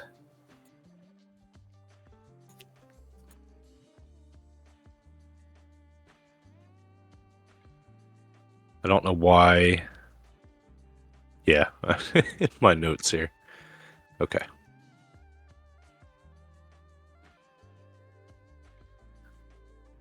Well, if it's a place of interest, what I'm interested in, I think. Man, where did these passengers go to? We've got not the passengers that. Yeah, there were 3 people here. Yeah. They came from another planet to here. Do we have their names? Can we run them down? Or do we want to just start fixing up the ship? Spend a day finding parts, sourcing people, talking to people?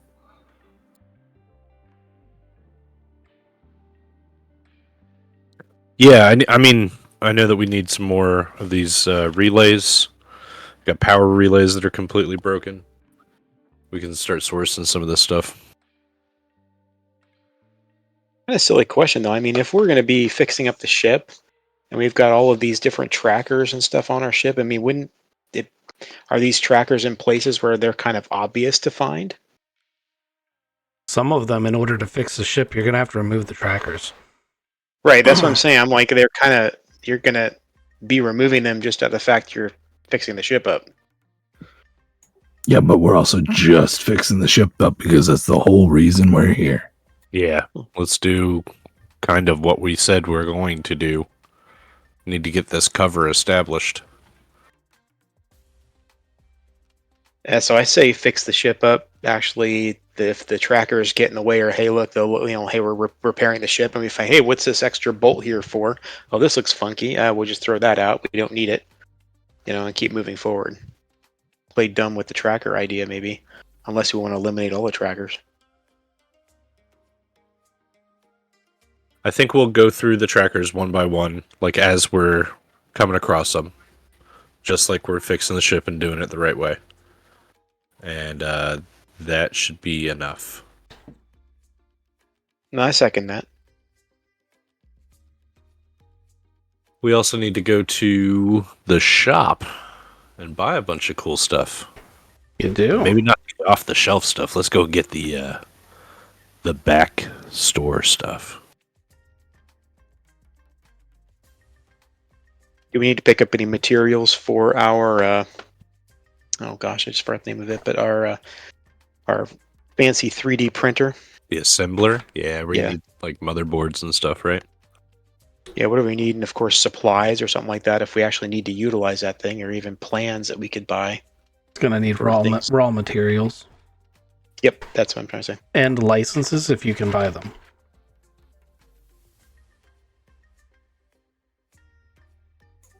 I'm imagining like big old 20-ton rolls of aluminum.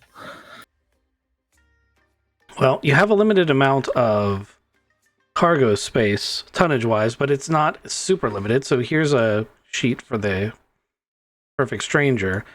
Your cargo capacity is 172 tons, which is nothing to sneer at. But realize some of that cargo is going to get taken up by your, like this back area that I'm turning into a workshop for you guys. That's going to eat into your cargo space a little bit, not a lot.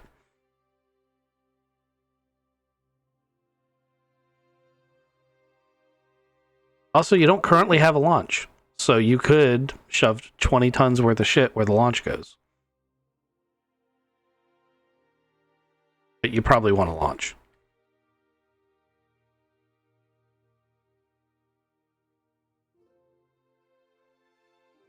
I'm gonna go out, try to find someone that can sell me the power relays. Okay, you guys dividing up the grocery list then? Alright, so there are workshops right outside the starport that's, there's like used car salesmen that have like scrap parts. One of the things you're going to notice immediately is that a lot of the parts are the locally manufactured versions. For the past 100 years, there's been sort of this space race boom where every planet has produced their own ships.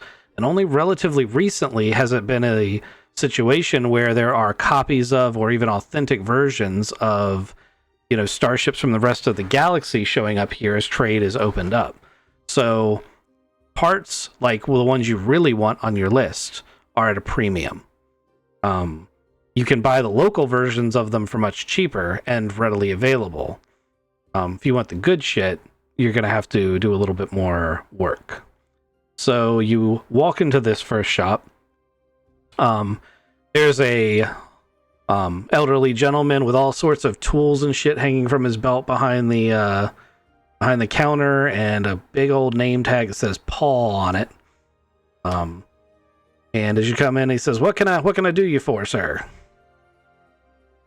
Hey, Paul, how you doing? I just took over the lease on this Type R out here. It's been here for 8 months. I'm sure you've seen it. It's just collecting dust out there. Yeah, I've seen it. A lot of the scavengers been eyeing it up. I'm glad the rightful owners ended up getting to it before it became salvage. I'd hate to see that ship stripped. It's got a little bit of rough edges on the outside, but it looks like it's probably a pretty good ship. Well, what kind of parts do you need? I'm assuming you're trying to get her flight worthy. I sure am, Paul. And I got to tell you, it actually has been stripped. And I was hoping that maybe you'd know where some of the parts might have ended up. I'm missing like power relays, fuel pumps.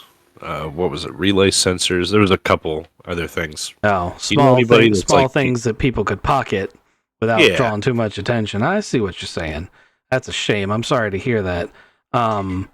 Unfortunately, if that's an authentic Type R from the Alliance, the parts in it are going to be worth 10 times what they would be locally. Power relays, not too expensive. I can sell you the local versions for 10 credits a pop. Not a big deal. But obviously, significantly more expensive, about 100 credits a pop. If you want something that's a little bit higher end, I might be able to source enough of them depending on how many you need. But I've only got a few in stock. You said fuel pumps were on your list too? I got a few of those. Yeah, I think 4 of them. Just let me know what types you need, and I'll have a look. So the OEM is not the Berman Type 4 power relay, right? So the name brands I've given you are the ones that were on the ship when it arrived. Okay, so that's what I need to have back. That's what, for maximum performance, yes, that's what you need.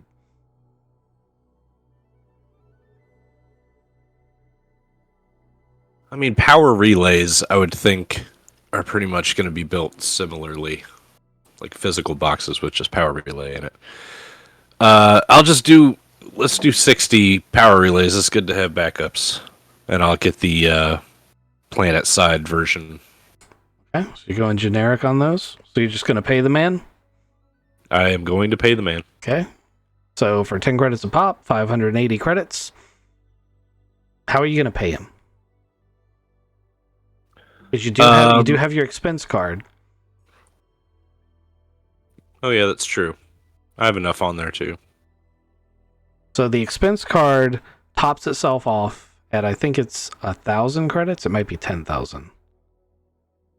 But there's one expense card for the group, and what it does is whatever number it provided, that it goes to that number once a month, but it doesn't stack. Like it doesn't increase by that amount. It goes up to that amount. Oh, that's interesting. Yeah. I think Kizik actually has that card because I don't have it. Mine says I have 16,000 credits of a Mondian Infinite card. Yeah, but how did you get it? Because I let you guys transfer money, so it was up to you to keep track of that. Yeah, I definitely have gold, so I'm going to use gold to pay this guy. Okay. So you have 1,000 credit bar of gold that you lay down, and he's like, "Holy shit!" He's like, "Yeah, can I get change?" You're gonna need change. I only have local currency. Is that gonna be okay? Like, I can't give you gold back. Well, how about those fuel pumps? You got any of those? Sure. You want what we've got locally, or you want something else? What brand you looking for? Looking for that turbo flow. I think it's a Hijack's turbo flow. Oh man, that's high end shit. Let me have a look. And he crawls into the back of his pile of parts, and he's like, "I've got one of the turbo flows, and I can get you generic ones for the rest if you want, or I can call around and see if I can find, more." I mean, if you'd call around and just see if anybody's got the Type R parts that might have walked out of my Type R, you know what I'm saying? And I'll give you this 1,000, So stamp R gold here. no one is going to be able to do the thing that you just asked. Oh, no one wants to narc. Yeah, it's not just that; it's that no one's going to know, and if they're a person who did it, you're not going to fess up to it. It's not a thing that happens. We run a legit business here, and therefore we're not going to be dealing with the people that are going to have done that.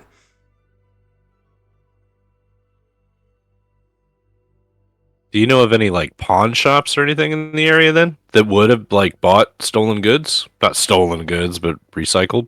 I mean, I'm sure there are plenty of them around. There's lots of scrap yards and stuff for ships. Lots of scavengers around.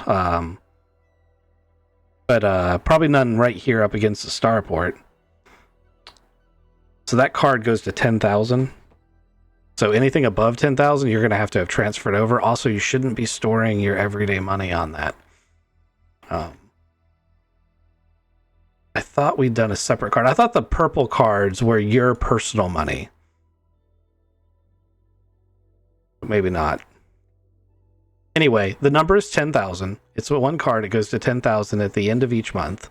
It does not stack. So if you've got 9,000 at the end of the month, it just goes to 10. It doesn't go to 19. Roger. Can I have another card and I'll put my monies on that? Sure. My inaccessible monies. I thought... whatever. Have to go back and very specifically look. I think I read it as you get 10,000 credits a week. So I went from 6,000 to 16,000 as we jumped between planets. That is definitely not how it works. It's once a month and it only goes up to 10.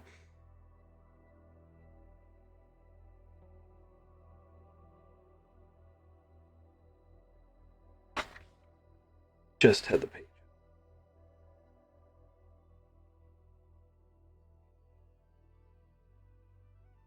Ooh, it does say each traveler has a credit account, so each one of you gets a 10,000 credit account. It's a monitored account, though. So if you start spending it on random stuff, they'll know. But parts for the ship would be fine. So you could pull your money and have, if Rex were here, 40,000 a month to put towards fixing the ship.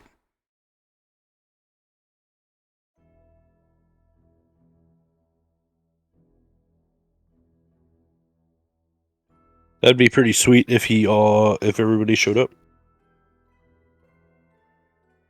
No, he's out there getting intel for you. So, you came here to this used parts store, and your source, are you going to go for...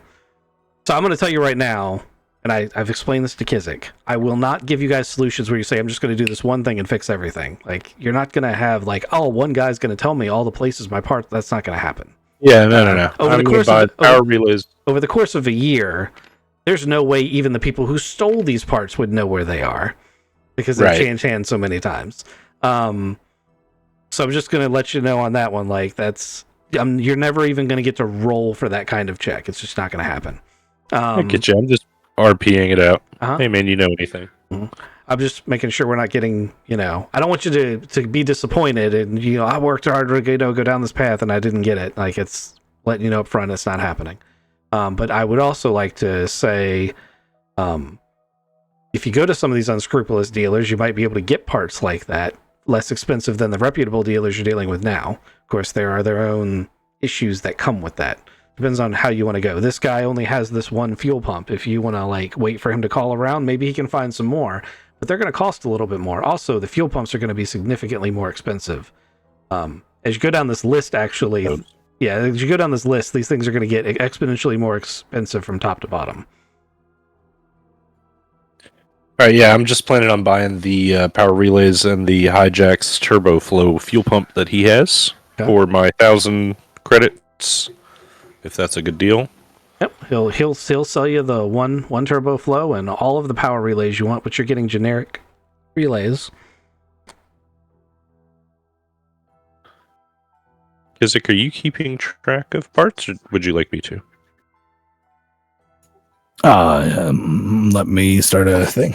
Maybe I'm writing it down. Let's say Thodubs has got a pen and paper sheet he's keeping track of. Yeah, so I'm writing down. So we got the generic. We ordered 60 of the generics for the power relays, and we only have the one Hijack's fuel pump. So we're still out 3 on the fuel pump area, right? Yes. That's just as far as we've gone so far. So Yes. So that's going to be Ghost's first turn. I want to make sure everyone gets a turn to try to do their own way of approaching this problem. So Kizik, how is Luca approaching this problem? Luca is going to go to there's a gaming store in town, or a game room. There is. He's looking for motherboards and stuff, so he's going to go in there and meet the owner and say, hey, so I know you go through a whole bunch of things. I looking to put together my own gaming rig. It's kind of like to work together a couple of gaming rigs. What do you do with your old stuff that doesn't work? I mean, that doesn't work. We usually just throw the stuff that doesn't work in the trash. If you're trying to build a rig, though, we do buy hardware in bulk. I might be able to sell you some of the access. Oh, that's way better than trying to put garbage back together. When's your next shipment coming in? Not for a while, but depending on what you need, we might have access in stock now. What is specifically you looking for? You're trying to build just a regular gaming PC? I mean, we got pre-built kits that we use for our developers. We got like 3 extra boxes we could give you. I mean, you and I know the fun is putting together your own thing. But if oh man, that could be. What's in your dev box? Are they're pretty good? Yeah, they're pretty decent. And he's going to ramble off some statistics. From a GIA standard, they are far from impressive.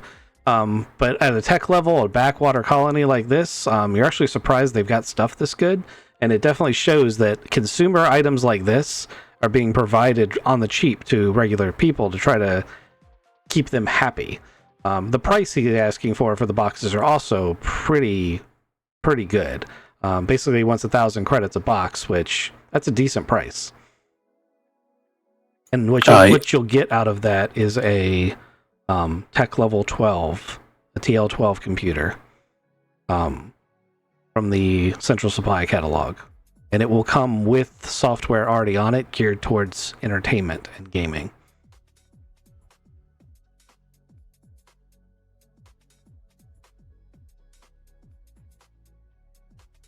So you're not helping recover parts. Well, I'm setting up the cyber suite. He's looking to play games on the ship, isn't he? I mean, that's what I would do. You take a Monty Edge Infinite credit? Yeah, absolutely. I slide my company card. Okay. You buy all 3 boxes? Yeah. Okay. He sells you 3 pre-configured PCs. 1,000 credits a pop. I'm probably going to be coming back here. We might get to know each other, brother. Thanks for the deal, though. Yeah, sounds awesome.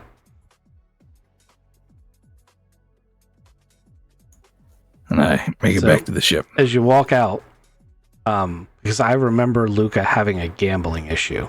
I'd like to point out that one of the gaming things they do are various types of betting and gambling, like strategic and VR games. And they have old school card games, which is an unusual entity in this day and age in one corner. Yeah, Luca likes gambling, not when he's got $3,000 of computers in his shopping bags. Okay. He said he'd be back. He was going to come ask him later, like, hey, so, these games are fun and all, but you got a back room with something. But the back room is right out in the front. I'm going to ask him still about a back room later, though. I mean, gambling's legal on Acadies, so they don't have to hide it.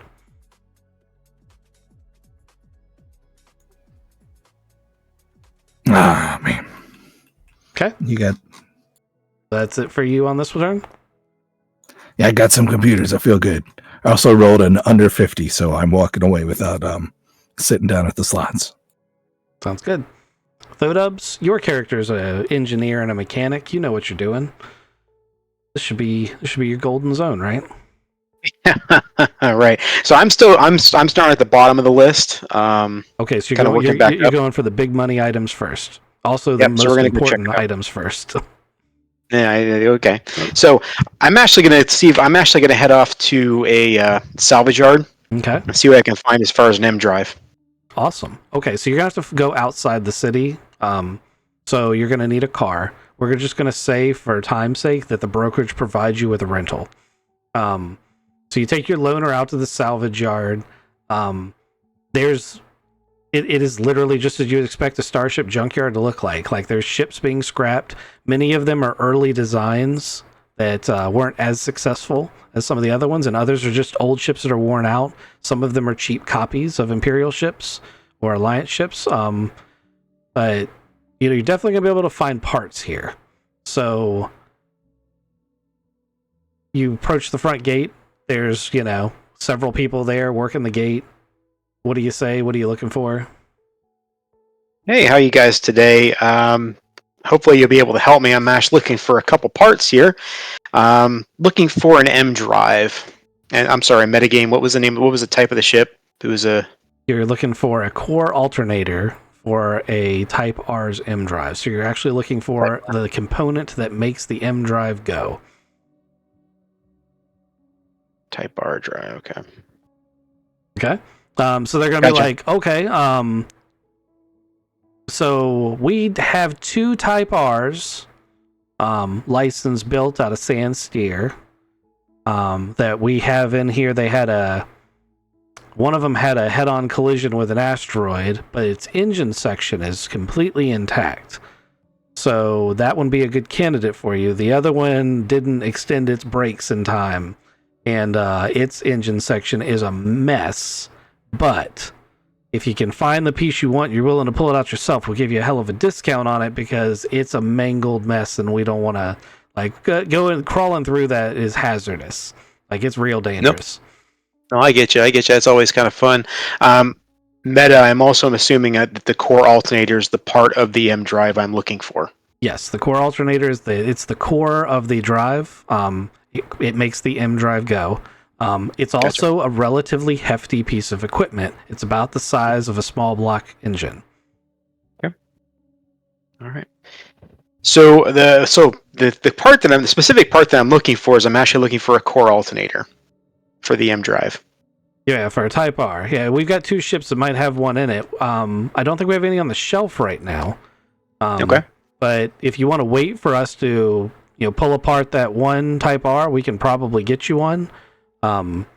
If you want to go, dig the core alternator, if it exists, out of the other crash ship that basically impacted the planet at full speed, if you can find one that suits your fancy, I'll tell you right now, we'll let you go 10% of the cost, because we're probably just going to scrap that whole ship. Okay. So what kind of cost are we looking at for the one that you guys can pull for me? If you want us to pull it, our standard going rate for a core component like that's about $100,000. 100 grand. Gotcha. I'll help you pull it. Yep. So I think what I'm going to do is if you can point me off the direction of that ship that decided to collide with the asteroid, if you mind me kind of poking around there, seeing if I can find one that works for me, that'd be great. Absolutely. Just right over there to your left, you can kind of see the shuttle part of it is sticking up at an angle, and he points you over, and there's a subsidized merchant. The subsidized merchant that you're looking at, it looks exactly, it pancaked. The bottom two levels are flattened. Wow. and the top of it doesn't look very good either. You're looking at it, you're thinking there's maybe a 60% chance that you can pull the part you need out of it. But it is going to be a bitch because the corridors are all going to be compressed.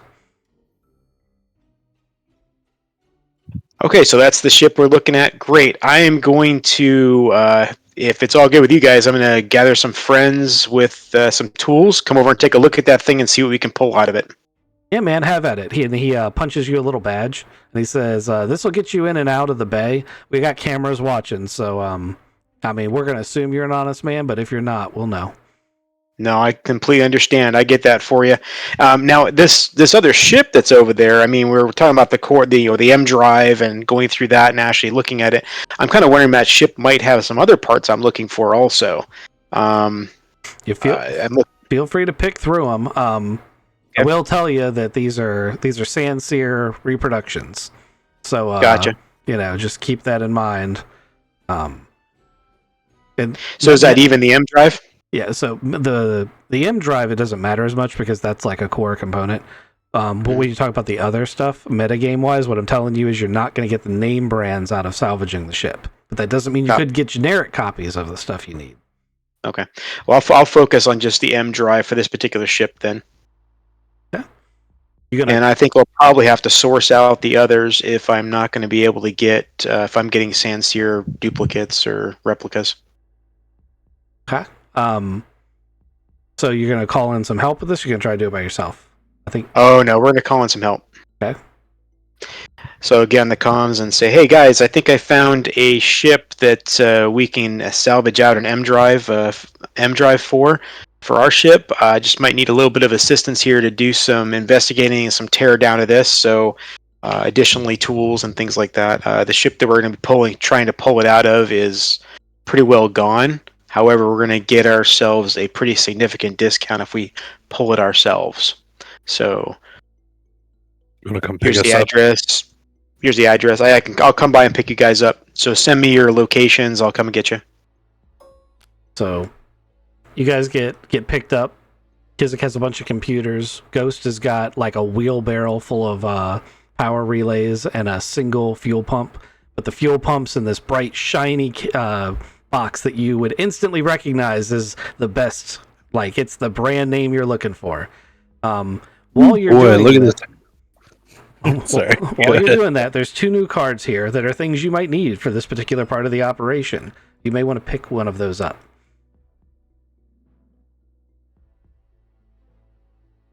Where are they at? Over here. One. Okay. We should grab both of those. Yeah, please. Cutting torch. Yeah, both. You want the welder? But also, we're going to need 2, probably, since this this M drive core alternator is the size of a engine block. I mean, we need something pretty hard, heavy to be able to, like a crane or something, to be able to pick it up. The shop you're at sells ratchet straps and winches. All right, we will buy all that crap then. Okay. Okay. Those are kind of pricey items. That's why I assumed you would only want to buy one of each. Yeah, well, yeah, we're not going to buy all of them now, just one of each. I'm assuming you just bring a standard starship core or starship kit from your existing Type R. Yes. Of course. All right, so that would give you all the tools you need for this job. All right, so you guys roll up to this thing, and first impressions for Kizik will be, hot, that guy didn't put his brakes on. And then from everyone else would be, holy shit, that ship is flattened. It's half the size it should be. Yep, big time piece of junk. So I'm assuming this is the ship we're looking at right here. Where you guys want to start? The M-core is going to be in the back, right? Yeah, there should be a top hatch. Maybe we should try to go in from the top. Here's a deck plan.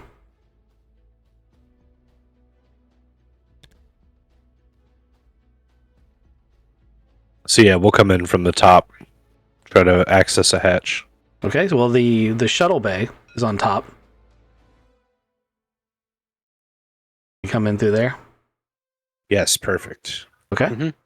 So Coming in through the top's a wise decision. It's actually mostly intact, and there's no power. The hatch here can be cranked open using a manual iris tool. Oh, I have one of those. I've done it before too. Yeah, and that'll open into section 3. Cranky, cranky, cranky. All right, who wants to go in first? There's no lights. We got these glow stick things. Yeah, you drop some glow sticks in. It is kind of like that kind of exploration. Kind of creepy in here. I'll go down first. I'm gonna get rope. Oh, it's got a ladder. It's got a ladder. I'm gonna go down the ladder. Yeah, it's kind of tight. Okay. As you get to the bottom, the whole bottom deck is wavy, and you can tell that like you are in like up until this point, this thing's been crushed. As you look, the people have been in and out of it before. The inside doors open. All of these cabins are like tossed about and shattered, and walls have buckled, and like this thing is a complete wreck. The good news is that the doors where the M drives are closed. Well, that's a good sign.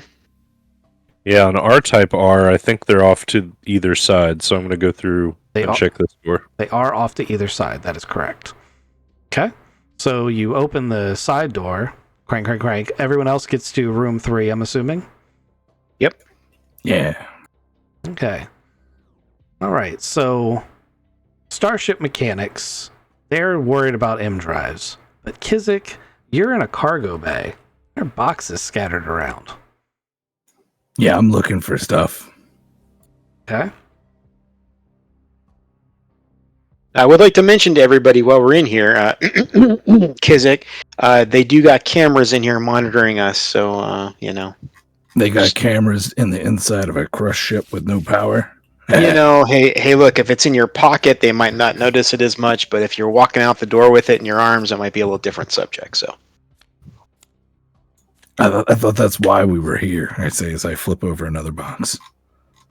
Well, yeah, whatever we take out, we're going to have to pay for, so just understand that.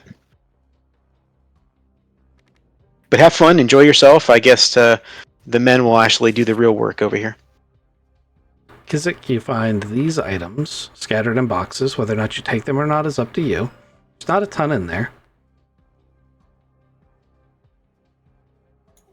I put one on and go, hey guys, they got masks back here. It's fun.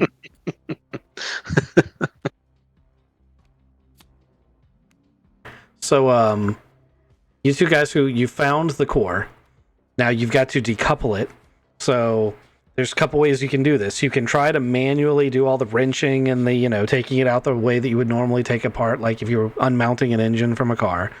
Or you can take a shortcut and take your cutter and just cut all the brackets that are holding the core in place. Take the whole thing out like that, and then just take the bits and pieces off of it when you get it back to your ship. No, we're in a salvage yard. We're cutting the crap out of off this thing. The things that we don't need, we're just cutting around it and dragging it out. I pull the cutter out. I flip it on. I'm like, All right. Have fun, man. Ever get to do this?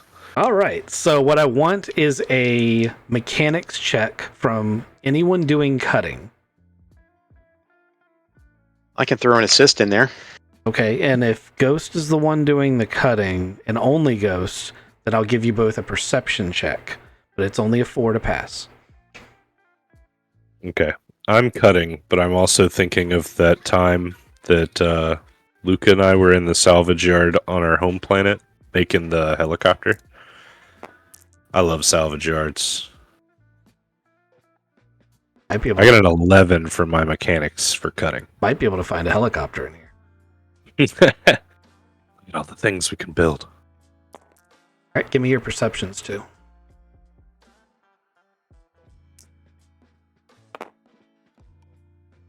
It's worth noting that assault pistol is not legal on this planet. 11 for my perception. Oh yeah. So, and you rolled really good for the cutting.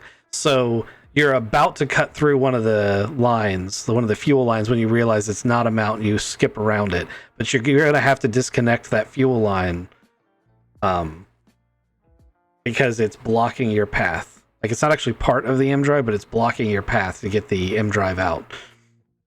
And you curse that it's a replica, because on no Alliance ship would they have run a fuel line where you might end up using a cutter.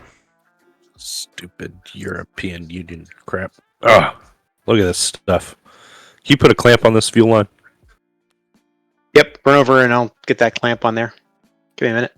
So you get it all cut free. You guys rolled great. Now you got to winch it out. Kizik is making giggly noises. He's definitely found a crate with a false bottom, and he's found things in it. Yeah, the crate's right by the ladder up. But he's got his pistol in one hand and the Geiger counter turned on. And he's walking around going, beep, beep, beep, beep, beep. Nothing in here.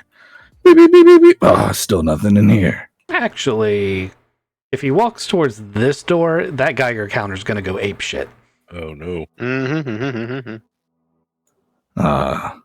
That door's shut. But yeah, the J drive is making some beepity beeps, some like real beep beeps, guys. But I don't know. Maybe it should. I don't know how J drives work. That's the thing that lets us jump through space. Is that supposed to be going crazy like that? so a little primer on how ships work. Generally, their main power source is actually a fusion reactor. And the jump drive is what eats the hydrogen fuel. The fusion reactor provides M drive and ship power. Fusion reactors are somewhat dangerous when crashed into planets. Yeah, stay away from that. Or smushed. All right. Well, You want to know? It is reading the dangerous level at the door.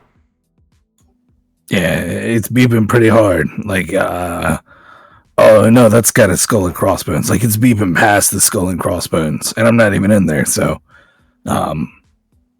maybe speed it up. I don't know. You engineer your way around. Yeah, sounds like we need to move a little faster here. Let's move as fast as we can. So, right. Is this thing going to fit through the doorway?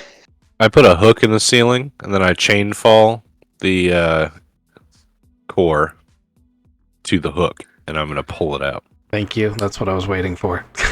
All right. Okay, go ahead and roll your mechanics check. That's a pretty solid plan. Thodub's brought up the other obstacle you're going to have in a minute, which is it doesn't fit through the door. But that's why the GM gave you torches. Yeah, cut the door.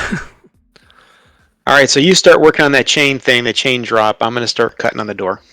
13 for the chain. Oh man, you guys are crushing these. So you guys are just expert. Not only are you doing it, but you're doing it quickly and efficiently. At this rate, you'll be out of the yard before sundown.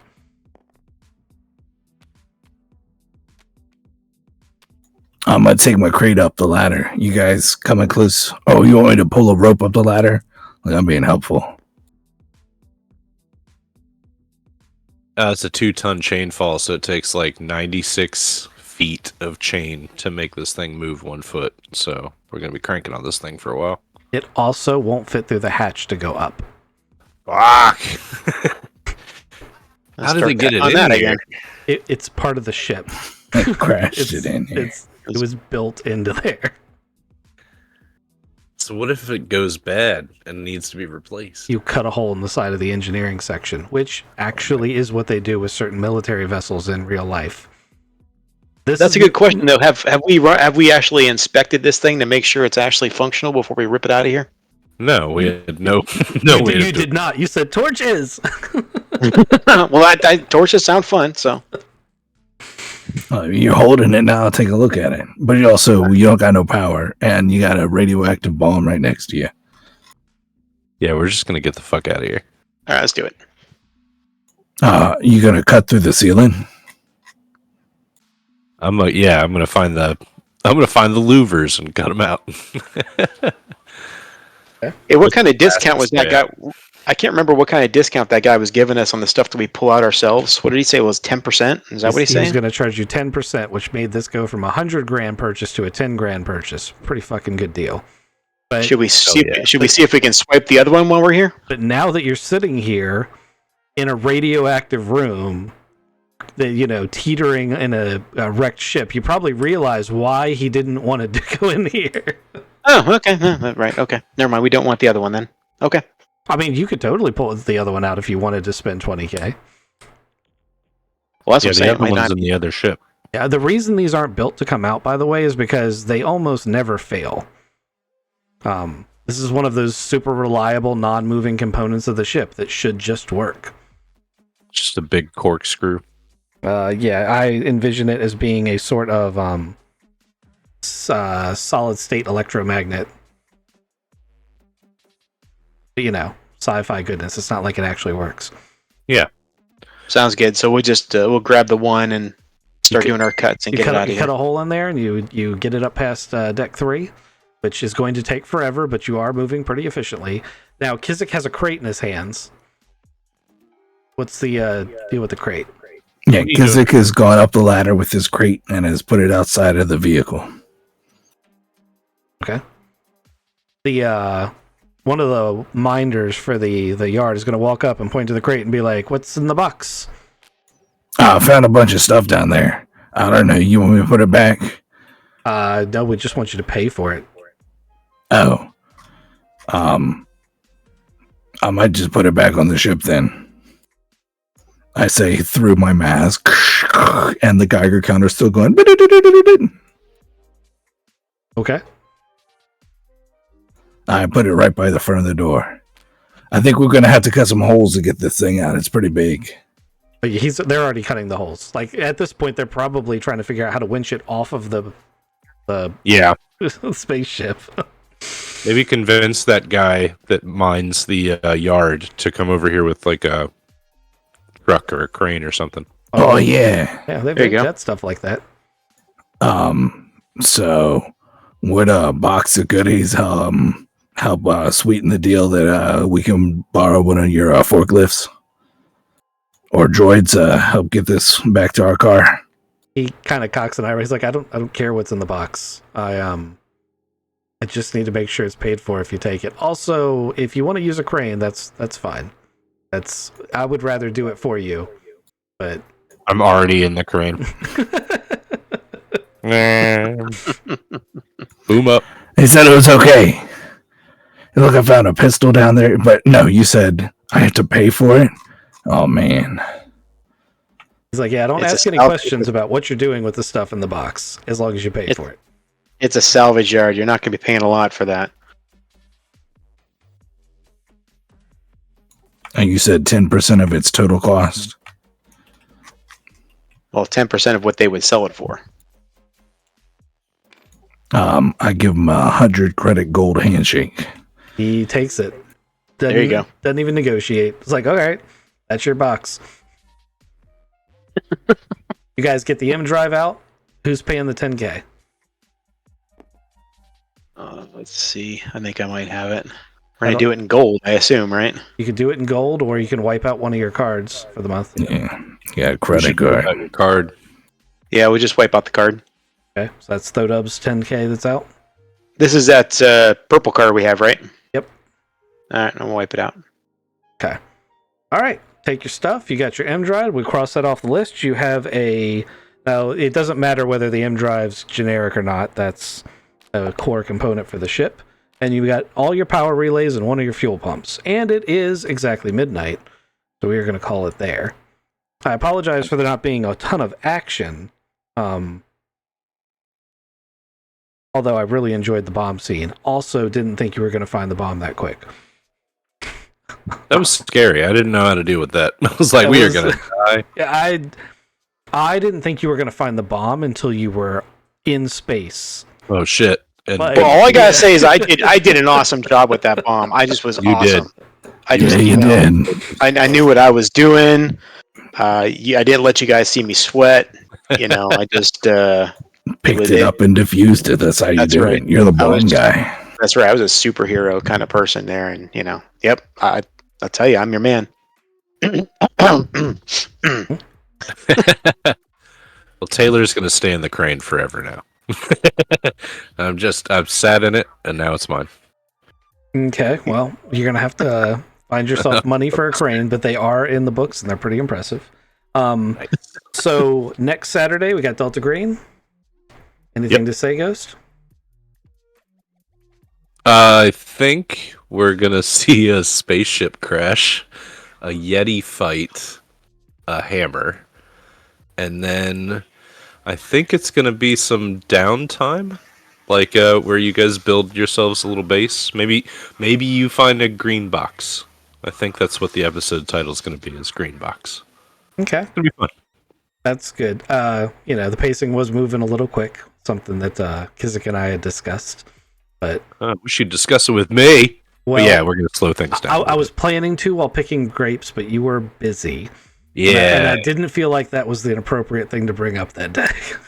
So, that's right. We need to talk. But yeah, we'll do that.